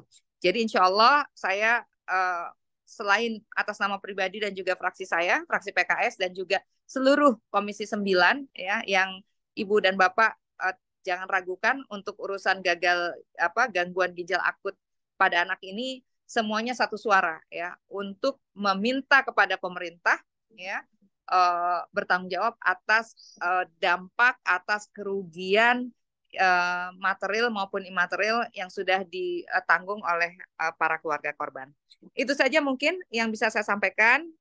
Sekali lagi saya sangat mendukung apa yang akan diambil sebagai langkah hukum oleh keluarga korban didampingi oleh tim advokasi untuk kemanusiaan. Demikian, bila taufik wal hidayah. Assalamualaikum warahmatullahi wabarakatuh. Waalaikumsalam warahmatullahi wabarakatuh. Bu Neti masih bisa bersama kita sampai berapa lama Bu atau saya masih bisa? Ini harus masuk lagi rapat ini. Oke. Satu pertanyaan terakhir nih Bu ya. Ya. Kalau kemudian hasil rapat yang tadi telah dilakukan Komisi 9 pada tanggal 2 November sampai hari ini apa yang direkomendasikan tidak dilaksanakan oleh pemerintah karena terbukti sudah ada beberapa kasus baru per 2 hari lalu. Kemudian apa mungkin dilakukan interpelasi Bu? Sangat mungkin ya. Dan tentu saja terkait dengan adanya kasus baru, kemarin kita juga sudah menanyakan langsung kepada Pak Menteri ya. Pekan depan kita akan mengundang Kepala Badan POM dan jajarannya. Kemarin kita tanyakan mengapa bisa ada hasil yang berbeda antara Labkesda DKI dengan laboratorium milik Badan POM. Ya, Labkesda DKI menyatakan tidak memenuhi syarat ya terhadap sediaan sirup yang digunakan oleh pasien. Sementara Badan POM menyatakan memenuhi syarat. Ya. Kami meminta agar Kementerian Kesehatan melibatkan lab secara independen untuk juga melakukan penelitian dan penilaian terhadap sediaan sirup yang digunakan oleh pasien pada kasus-kasus GGAPA yang baru muncul. Seperti itu. Nah, pekan depan persis sebelum tutup masa sidang, tanggal 15 kita akan memanggil Kepala Badan POM dan kita mengagendakan bahwa tema rapat pada hari itu adalah tentang tindak lanjut penanganan kasus gangguan ginjal progresif atipikal pada anak tersebut. Termasuk kasus baru yang beberapa hari ini juga menyedot perhatian kita semua ya di media. Seperti itu. Oke. Jadi tunggu pekan depan kita akan menyelenggarakan rapat kerja dan rapat dengar pendapat bersama Badan POM. Tanggal 16-nya kita tutup masa sidang. Hasil dari rapat itu sangat dimungkinkan kita akan mendorong agar digunakannya hak interpelasi oleh anggota DPR RI khususnya dari Komisi 9 ya menginisiasi hak interpelasi itu agar pemerintah betul-betul bisa bertanggung jawab gitu. Jangan kemudian lempar batu sembunyi tangan dari kasus yang sudah terjadi sejak September ya. Sebetulnya gangguan ginjalnya sendiri sejak Januari katanya sudah ada, namun penyebabnya berbeda seperti itu. Oke, Bu, apa rapat minggu depan itu bisa dihadiri rekan media atau terbuka untuk umum atau tertutup ya, Bu ya? Termaksud keluarga korban atau masyarakat secara umum? Ya, sesuai dengan aturan biasanya di awal rapat kita akan menyepakati ya, tapi karena memang ini adalah terkait dengan hak publik ya, keselamatan rakyat, saya yakin insya Allah anggota sepakat untuk terbuka ya. Seperti itu. Oke, baik. Terima kasih, Bu. Ya. Terakhir ada yang ingin disampaikan oleh keluarga korban yang hadir pada saat ini. Assalamualaikum Bu Neti. Waalaikumsalam warahmatullahi wabarakatuh. Saya mewakili keluarga korban ingin mengucapkan terima kasih banyak untuk sampaikan salam saya untuk semua anggota 9. Ucapan terima kasih kami untuk dukungan dan bantuannya dari Komisi 9. Kami ucapkan terima kasih banyak Ibu. Kami berharap Ibu dan Bapak mau terus mendampingi kami agar kami tidak merasa sendiri Ibu. Tolong dampingi kami terus ya Ibu. Insya Allah. Bu Desi ini ya yang bicara. Iya. Bu Desi harus kuat Iya, untuk Sena dan juga untuk keadilan ya anak-anak kita yang sudah wafat dan anak-anak kita yang hari ini sedang berjuang ya untuk kesehatannya, untuk sembuh kembali dan untuk mendapatkan hak-haknya dari pemerintah. Ya. Amin Ibu. Terima kasih banyak Ibu. Sampaikan salam kami dari keluarga korban untuk semua anggota 9. Terima kasih. Ya. Terima kasih ya. Baik, terima kasih Bu Neti. Selamat bekerja. Selamat bekerja kembali Ibu Neti, terima kasih apresiasi kami kepada Ibu Neti. Ya, baik rekan-rekan wartawan tadi sudah mengikuti jalannya diskusi ini, ada Ibu Desi, ada Bang Julius, ada Bang Gufron juga dari Imparsial. Kemudian mungkin Ibu Neti nggak bisa ikut tanya jawab dengan kita, selanjutnya akan saya buka langsung sesi tanya jawab, saya mulai dengan 3 penanya. Silahkan dijawab. Di namanya siapa, dari mana, dan pertanyaannya ditujukan kepada siapa. 3 orang. Terima kasih. Assalamualaikum, selamat siang. Saya Fauzia dari Republika. Mungkin pertanyaan lebih ke keseluruhan dan dari penjelasan tadi kan kita tahu bahwa pemerintah saat ini belum serius, salah satunya karena tidak ada keputusan untuk menetapkan kejadian luar biasa. Nah, kalau dari tim advokasi Imparsial kemudian dari keluarga korban, apakah ingin mendesak bahwa pemerintah untuk menetapkan KLB ini? Terima kasih. Tunggu dulu ya, tahan dulu. 2 pertanyaan lagi. Oke, silakan Mas yang di belakang, tolong sebutkan nama dan asal medianya, pertanyaannya apa dan kepada siapa. Nama saya Naufal Zuhdi dari Media Indonesia. Ingin bertanya terkait dengan hak yang harusnya diterima oleh para korban seperti hak akses kesehatan dan mendapatkan santunan untuk para korban. Apakah saat ini sudah dilakukan oleh pemerintah? Terima kasih. Oke. Terakhir, masih ada lagi 1 penanya lagi? Kalau nggak ada, oh baik. Mas yang di sebelah kiri saya, baju hitam silakan. Oh ya, ada dari Zoom. Oke, abis ini saya buka yang untuk Zoom ya. Oke, silakan Mas. Perkenalkan, saya Ibnu dari Bloomberg Technews Indonesia. Dari mana Mas? Dari Bloomberg Technews Indonesia. Ya, ini saya ingin menanyakan kepada ini sih, kepada mungkin perwakilan Ibu Desi kepada keluarga korban ini, gimana nih keluarga korban mempersiapkan nanti pada tahap selanjutnya yaitu sidang class action berikutnya nih yang kemarin sampai ditunda. Nah, selanjutnya tanggapan terkait ya kemarin kan juga BPOM udah menyatakan bahwasannya, nah kemarin tuh yang kasus yang terbaru ini bahwa Praksion ini telah diuji di dalam 7 laboratorium. Nah, dan telah dinyatakan bahwasannya ternyata sirup itu aman dikonsumsi. Nah, tanggapannya itu gimana? Kalau yang tadi obat itu mungkin dari Bang Julius, kalau yang tadi yang pertama ke mungkin perwakilan Ibu korban Ibu Desi. Terima kasih. Oke. Terima kasih Mas Ibnu. Langsung ke Bang Julius tadi menanggapi Fauziah dulu ya.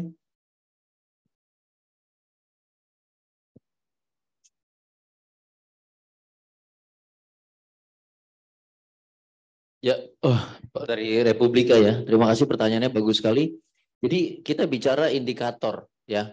Dari awal saya jelaskan indikatornya adalah semua produk fasilitas kesehatan, nakesnya ya, itu mewakili negara. Swastanya terdaftar di negara dan segala macamnya. Jadi nggak ada unsur non negara dari segi administrasi.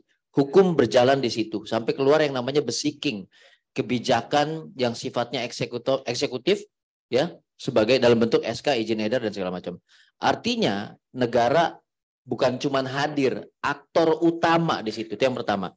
Yang kedua, per 23 September itu sudah di 26 provinsi.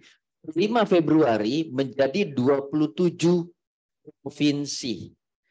Ketiga, dampaknya ini meninggal dunia.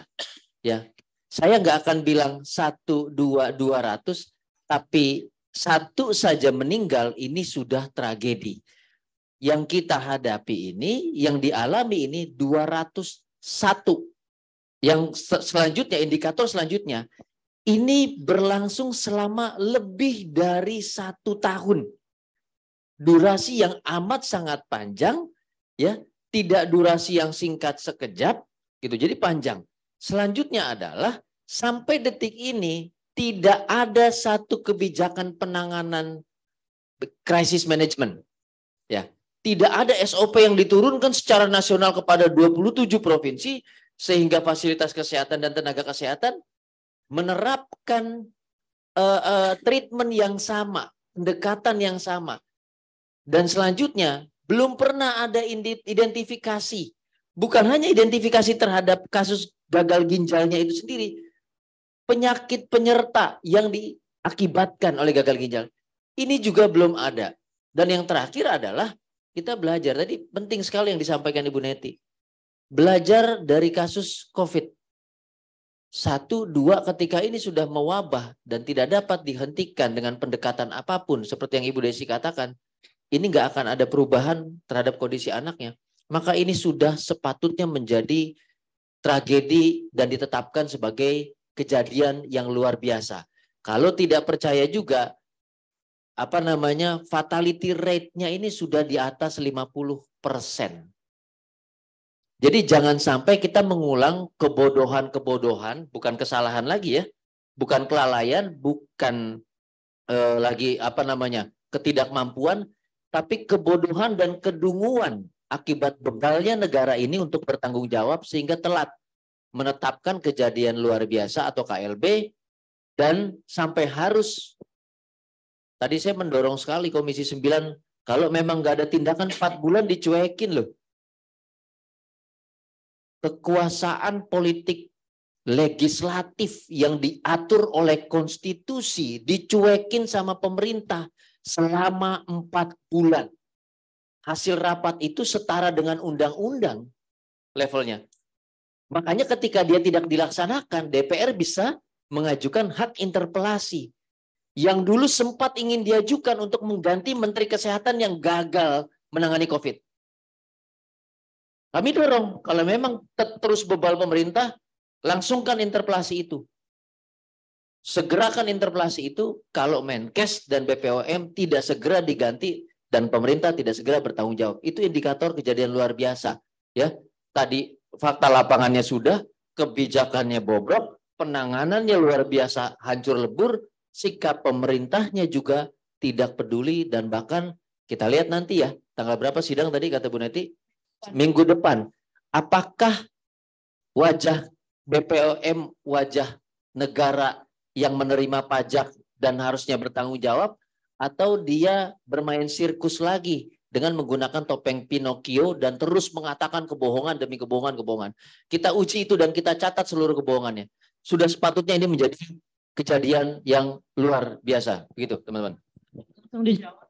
Pertanyaan juga dari Ibnu yang berita hari ini bahwa Praksion masih dianggap. Oke, sebelum ke Ibnu, ke teman yang di ini, jadi gini, dari mana? Sorry. Novel dari Media Indonesia. Baik, novel dari Media Indonesia. Oke. Saya jelaskan tadi tanggung jawab negara itu sesuai dengan presentasinya Pak Gufron dari Imparsial, calon Ketua Ombudsman RI. Ini pertanggungjawaban negara berbasis hak atas kesehatan dan turunannya terkait dengan layanan kesehatan, pengobatan, fasilitas kesehatan, dan yang lainnya. BPJS itu rakyat yang bayar, jadi bukan negara. Tanggung jawaban itu sifatnya konstitusional dan masuk dalam lingkup negara. Sedangkan santunan itu kerohiman. Bicara perasaan manusia dengan manusia, itu sudah ruang yang berbeda. Itu ruang yang berbeda. Yang menjadi hak warga negara diatur dalam Undang-Undang Dasar. Setiap warga negara berhak atas kesehatan yang layak. Jadi basisnya di situ, bukan santunannya basisnya. Ya, makanya saya katakan demikian, gugatan class action yang diajukan oleh korban itu juga basisnya konstitusi, hak atas informasi, keterbukaan informasi publik, hak atas kesehatan termasuk pertanggungjawaban pemulihan terhadap korban akibat negara memberikan SK dan izin edar untuk obat padahal itu racun. Jadi konteksnya bukan santunan. Ini bukan antara friend dengan friend, shop dengan shop, bro dengan brosis dengan sis, bukan. Ini negara di situ diwakili oleh Presiden Joko Widodo dan para pembantu-pembantunya, menteri-menteri itu. Jadi tim kuasa hukum, tim advokasi, dan juga para korban tidak pernah bicara soal santun-santunan. Negara ini sudah bertindak tidak santun. Negara ini sudah bertindak tidak sopan. Jadi kita tidak akan bicarakan tentang sopan, santun, apalagi santunan. Gitu ya, teman. Nah, yang ketiga tadi Mas Ibnu ya dari Bloomberg. Tadi pertanyaannya penting sekali kan. Nih hari ini WA banyak betul nih kepada tim advokasi. Itu dinyatakan aman kok, udah diuji kok dinyatakan aman. Saya nanya begini. Sebelum 201 anak ini meninggal dunia, BPOM Kemenkes menyatakan semua obat ini aman nggak? Aman, aman. Ya, aman ya. Jadi konsisten dia. Konsisten mengatakan semuanya aman. Konsisten mengatakan semuanya aman, padahal itu kebohongan. 201 anak meninggal pun dia bilang aman. Aman, yang aman dia dan anak cucunya, karena dia tahu obat mana yang beracun. Saya yakin betul keluarga menteri, keluarga BPOM, keluarga Kemenkes di internal melarang semua obat-obatan ini. Saya kasih bukti. Saya takut dibilang cuma bisa caci maki, suuzon dan segala macam. Saya kasih bukti. Apa yang dikatakan Dinkes DKI Jakarta pasca 2 kasus berlanjut kemarin? Apa? Dia bilang dengan bahasa yang sopan, dia bilang begini, jangan apa-apa dikasih obat. Tindakannya non obat dulu. Jangan apa bahasa, jangan responsif, jangan reaktif. Tahu nggak dalam bahasa aktivis itu apa? Boykot obat, titik. Ketika dia katakan jangan apa-apa obat, jangan apa-apa obat, dia sendiri sudah tidak percaya obat. Kalau dia melakukan pengujian yang terbuka, transparan, keluarga dipanggil, ahli independen dipanggil, jangan di labnya BPOM. Saya tanya di ruangan ini, ada yang tahu alamat labnya BPOM di mana? Oh, IG-nya aja nggak bisa di-mention. Medsosnya saja tidak bisa kita sentuh, saudara sekalian. Apalagi laboratoriumnya bisa nggak kita tengokin. Saya katakan, Puslab 4, Pusat Laboratorium Forensik Mabes Polri saja dengan label Pro Justisia, ya, itu kita bisa masuk dan bisa lihat prosesnya. Ini siapa BPOM sampai nggak mau buka dan nggak transparan. Jadi apakah kita percaya dengan pernyataan itu? Tidak. Yang membantah siapa? Dinas Kesehatan yang membantah, jangan dikit-dikit obat. Artinya apa? Boykot itu obat. Dinas Kesehatan yang ngomong, bukan saya. Saya terjemahkan dengan bahasa yang lebih jujur, bahasa yang lebih bernas, ketimbang menggunakan puisi-puisi palsu yang isinya kebohongan. Saya pikir itu pertanyaan. Untuk sidang bagian dari tim kuasa hukum kami akan merespon juga ya, meskipun tadi ditujukannya kepada Ibu, persidangan tim kuasa hukum tetap berpegang pada peraturan dari Mahkamah Agung yang berlaku. 2 kali dipanggil tidak hadir, sampai maksimal 3 kali dipanggil. Jika tidak lengkap juga tidak hadir, maka majelis hakim akan melangsungkan pemeriksaan pada pokok perkara.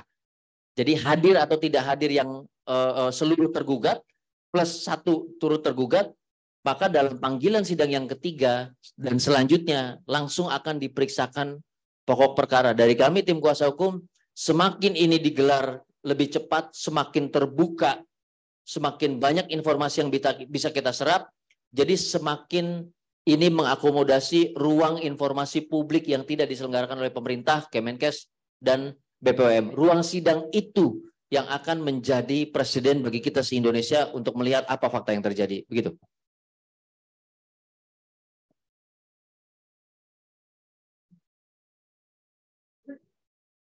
Oke, baik. Bang Gufron mau menambahkan? Oke.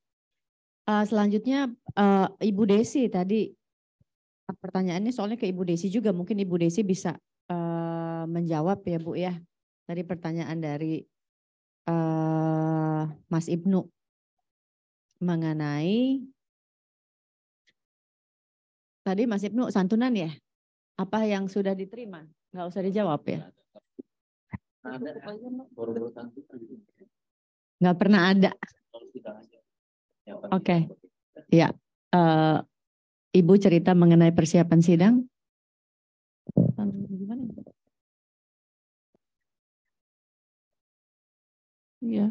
Ya, keluarga korban akan selalu siap dan berharap sidang selanjutnya akan terus berjalan cepat dilakukan agar kasus ini benar-benar cepat menemui titik terang.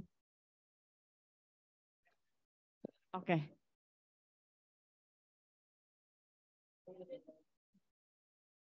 Kenapa? Tanya dari Zoom udah. Oke. Ada lagi pertanyaan yang lain? Baik yang online maupun yang offline hadir di sini. Baik, silakan Mbak, silakan tolong sebutkan namanya dan pertanyaan.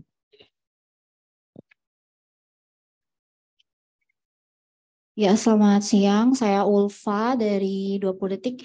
Pertanyaan saya mungkin lebih kepada Ibu Desi. Tadi Ibu Desi sempat cerita kalau Shena akan segera dipulangkan ke rumah. Mungkin ini akan kapan Bu dipulangkan untuk dirawat di rumah, dan kemudian seperti apa mungkin keluarga sendiri melakukan perawatan treatment tertentu terhadap Shena setelah dari rumah sakit.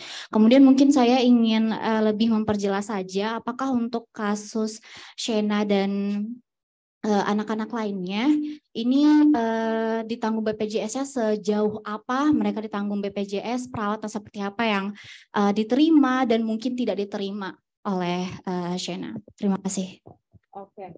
Untuk Ibu Desi, aku persilahkan jawab langsung sebelum lupa ya Bu ya.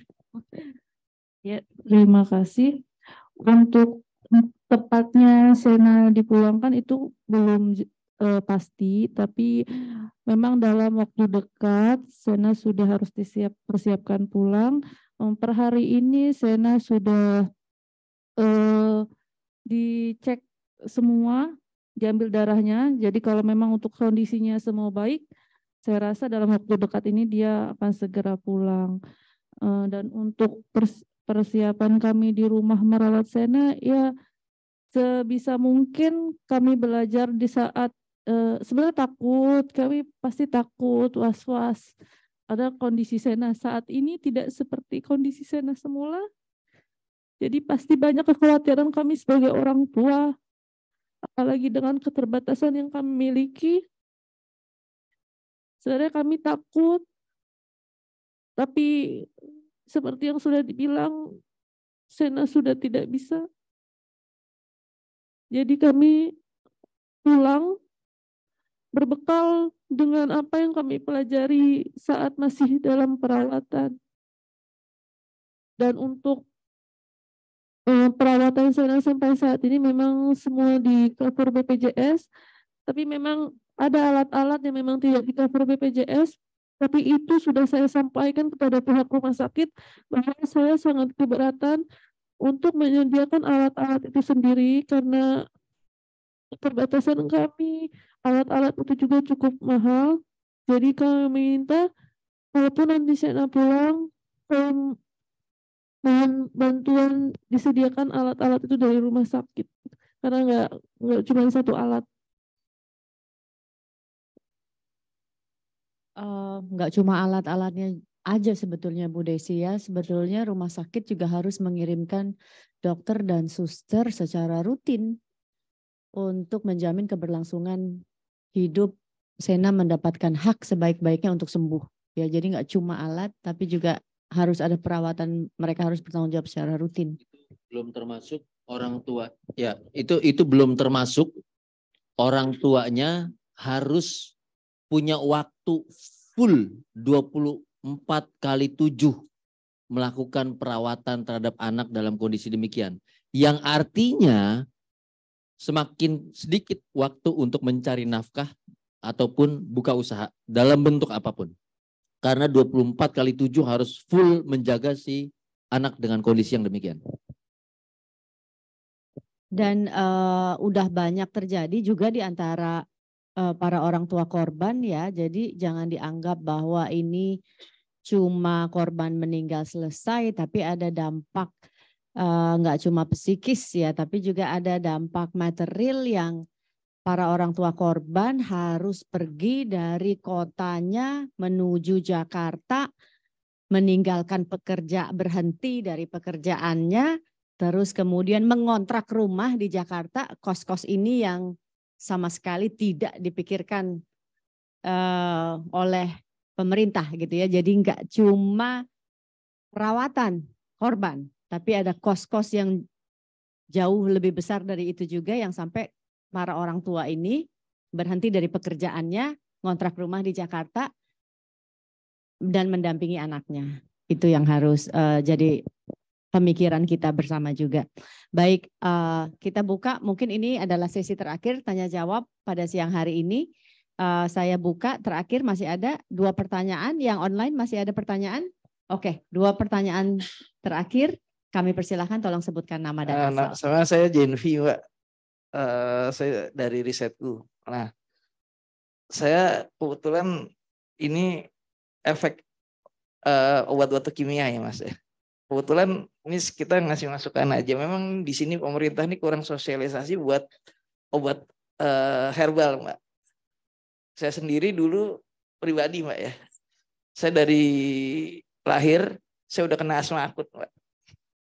Ibu saya itu tiap hari nggak pernah ngasih obat kimia, itu jarang banget, Mbak. Kita cuma bicara jahe, kencur, udah itu doang, Mbak, madu. Dan efeknya asma saya total hilang. Saya nggak pernah ada anfal lagi setelah SMA lah. Nah, jadi memang ini kita dari kasus ini ya Bu ya, kita harus, kebetulan saya di BRIN Bu, di BPT. Ya saya juga sama dulu Mbak Wanda di PAN juga, saya ingat banget. Nah, jadi intinya gini Bu, intinya saran saya Ibu, kita mungkin harus mulai sosialisasi herbal Bu. Ini ya saya ngerti ya, saya nggak, obat di pasaran itu pasti ada adiktif yang meracuni, itu pasti Bu. Apapun itu obatnya Bu. Makanya sampai hari ini biarpun itu dicabut sama pemerintah Bu, tetap kandungannya masih ada Bu, yang buat apa tadi, yang ngeracuni ginjal. Oke. Intinya gitu aja. Ya baik, makasih. Ya. Ya selanjutnya silakan. Terima kasih. Assalamualaikum warahmatullahi wabarakatuh. Perkenalkan nama saya Komar. Ini untuk Bu Desi. Bu, satu hal Bu, ini mungkin solusi untuk anak Ibu. Insya Allah akan sembuh total Bu. Berikan air Zam-Zam. Dan sebelum diberikan air Zam-Zam, bacakan Yasin Bu 3 kali. Jamaah Bu. Terima kasih. Assalamualaikum. Baik, terima kasih. Oke.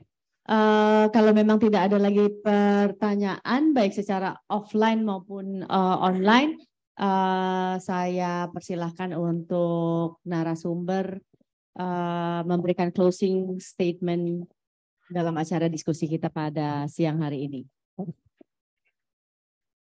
Baik, terima kasih Wanda. Saya pikir pertama dengan indikator yang telah saya jelaskan tadi, ini sudah kuat bagi pemerintah, tidak ada alasan lagi untuk menetapkan status kejadian luar biasa.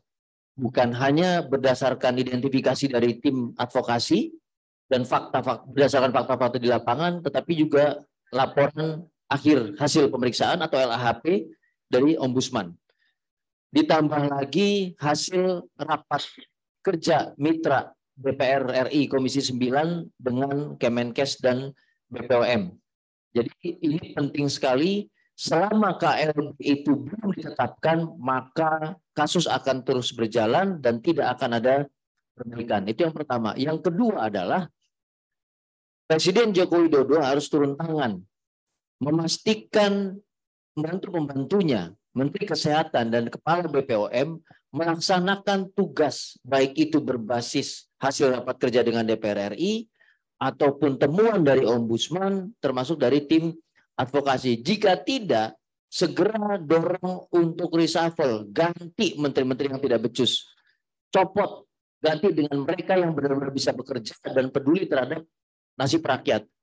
Jika tidak, yang ketiga, kami mendorong DPR RI untuk menunjukkan giginya, ya, menegaskan kewenangannya untuk mengajukan hak interpelasi atas tidak bertanggung jawabnya Menteri Kesehatan dan Kepala BPOM dalam kasus gagal ginjal yang sudah berlarut-larut hingga setahun lebih.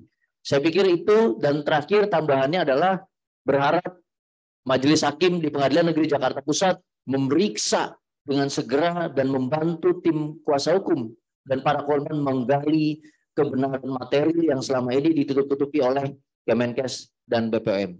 Demikian dari saya. Terima kasih. Wassalamualaikum warahmatullahi wabarakatuh. Ya, baik. Terima kasih. Singkat saja dari saya. Dari kasus ini saya kira salah satu poin pentingnya adalah harus ada tanggung jawab negara dalam konteks kewajibannya terhadap hak asasi manusia. Dalam hal ini adalah hak atas kesehatan masyarakat, terutama anak-anak, keluarga korban gitu ya. Nah, tanggung jawab negara ini ya pertama tentu saja terhadap korban dan keluarga korban. Dan tanggung jawab bentuknya tentu saja harus berbasis pada prinsip dan standar hak asasi manusia gitu ya. Nah, dalam konteks HAM itu kan setidaknya ada 4 elemen yang penting dan saling terkait dalam konteks pemenuhan hak atas kesehatan. Pertama, ketersediaan. Ketersediaan ini terkait dengan harus ada fungsi pelaksanaan fungsi vaskes termasuk obat-obatan yang dibutuhkan oleh korban. Kemudian yang kedua ada aksesibilitas. Aksesibilitas ini ya terkait dengan informasi, ya kan? Kemudian akses terhadap tadi misalnya peralatan medis gitu ya. Itu menjadi bagian dari tanggung jawab negara, apalagi ini kasus ini kan persoalan yang sifatnya struktural gitu ya. Akibat dari kebijakan negara gitu kan. Jadi harus ada jaminan terhadap aksesibilitas dari keluarga korban terhadap hak dalam konteks pemenuhan hak kesehatan tadi.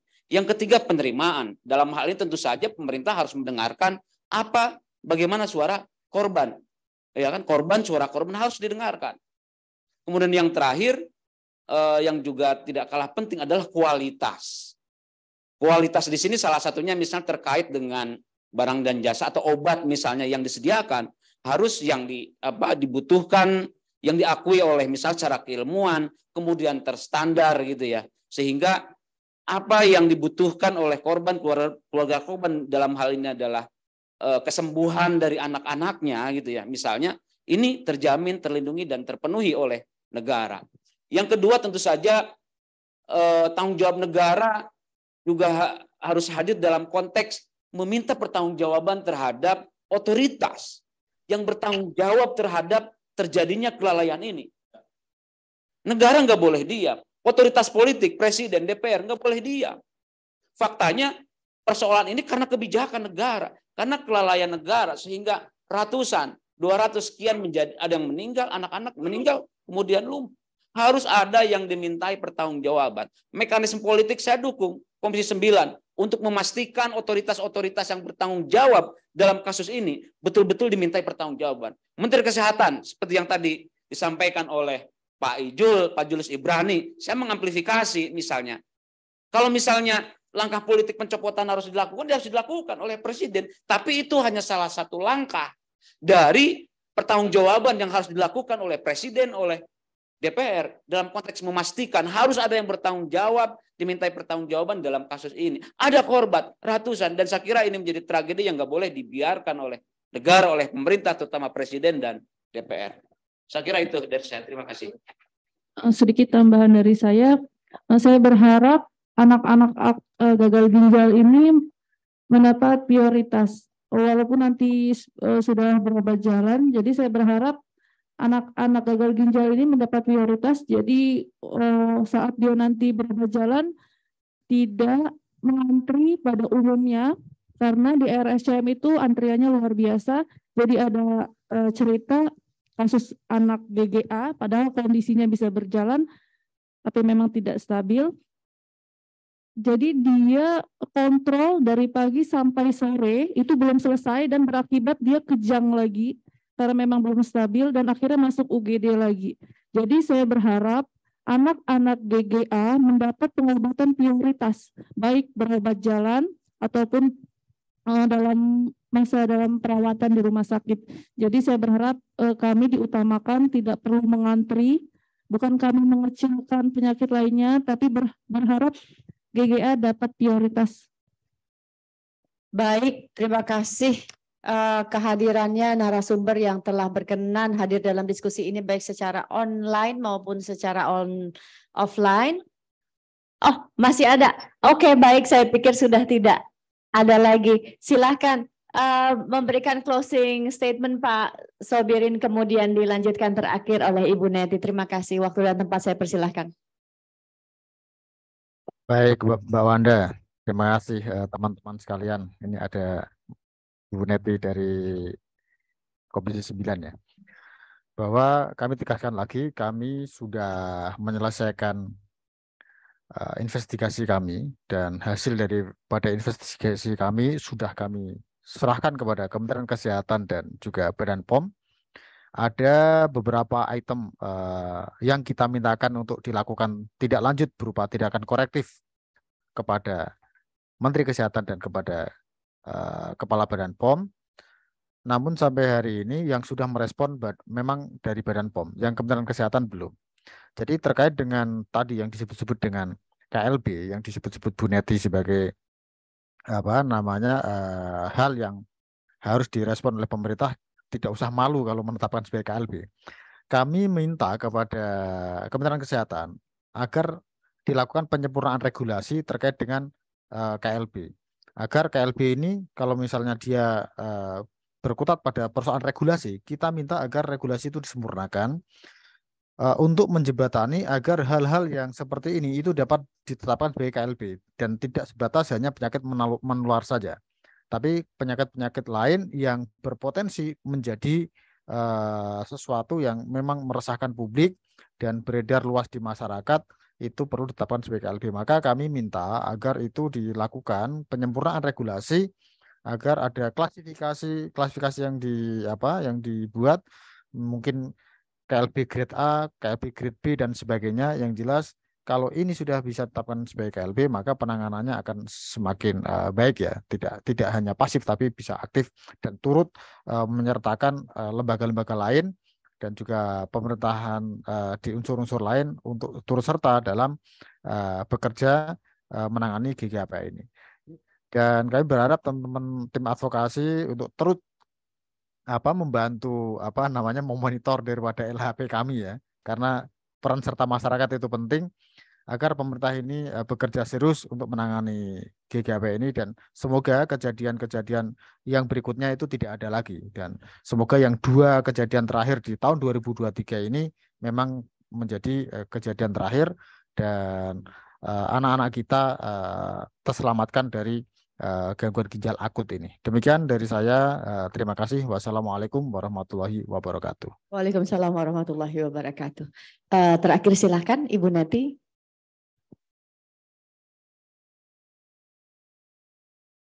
Silakan Ibu Neti untuk menyampaikan closing statement pada diskusi kita hari ini. Teman-teman BKKBN di daerah itu luar biasa. Oh, lagi rapat ya beliau. Oke, baik, terima kasih Ibu Neti, selamat kembali bekerja untuk rakyat. Baik, rekan-rekan media, kita tutup ya diskusi kita hari ini. Terima kasih atas kehadiran teman-teman sekalian. Yang pasti kita sudah mengetahui dari semua paparan, semua narasumber bahwa negara belum memberikan perlindungan yang maksimal untuk warganya. Bahkan sebaliknya ya, kebohongan demi kebohongan terus dilakukan, dan sampai hari ini korban masih ada, dan sampai hari ini BPOM dan Kementerian Kesehatan masih mengatakan bahwa obat yang dikonsumsi itu aman. Gitu. Entah harus menunggu berapa nyawa lagi, anak bangsa harus meninggal lagi sampai kemudian ada perlindungan dan pertanggungjawaban. Untuk itu kami minta masyarakat umum juga ikut, media juga kami minta untuk mengawal kasus yang menurut saya harusnya sudah ditetapkan, yang menurut kami harusnya sudah ditetapkan sebagai KLB, kejadian luar biasa. Terima kasih atas partisipasi Bapak Ibu sekalian. Mohon maaf jika ada kekurangan. Wabillahi taufiq wal hidayah. Wassalamualaikum warahmatullahi wabarakatuh. Waalaikumsalam warahmatullahi wabarakatuh. Izin live, terima kasih Bapak Ibu sekalian.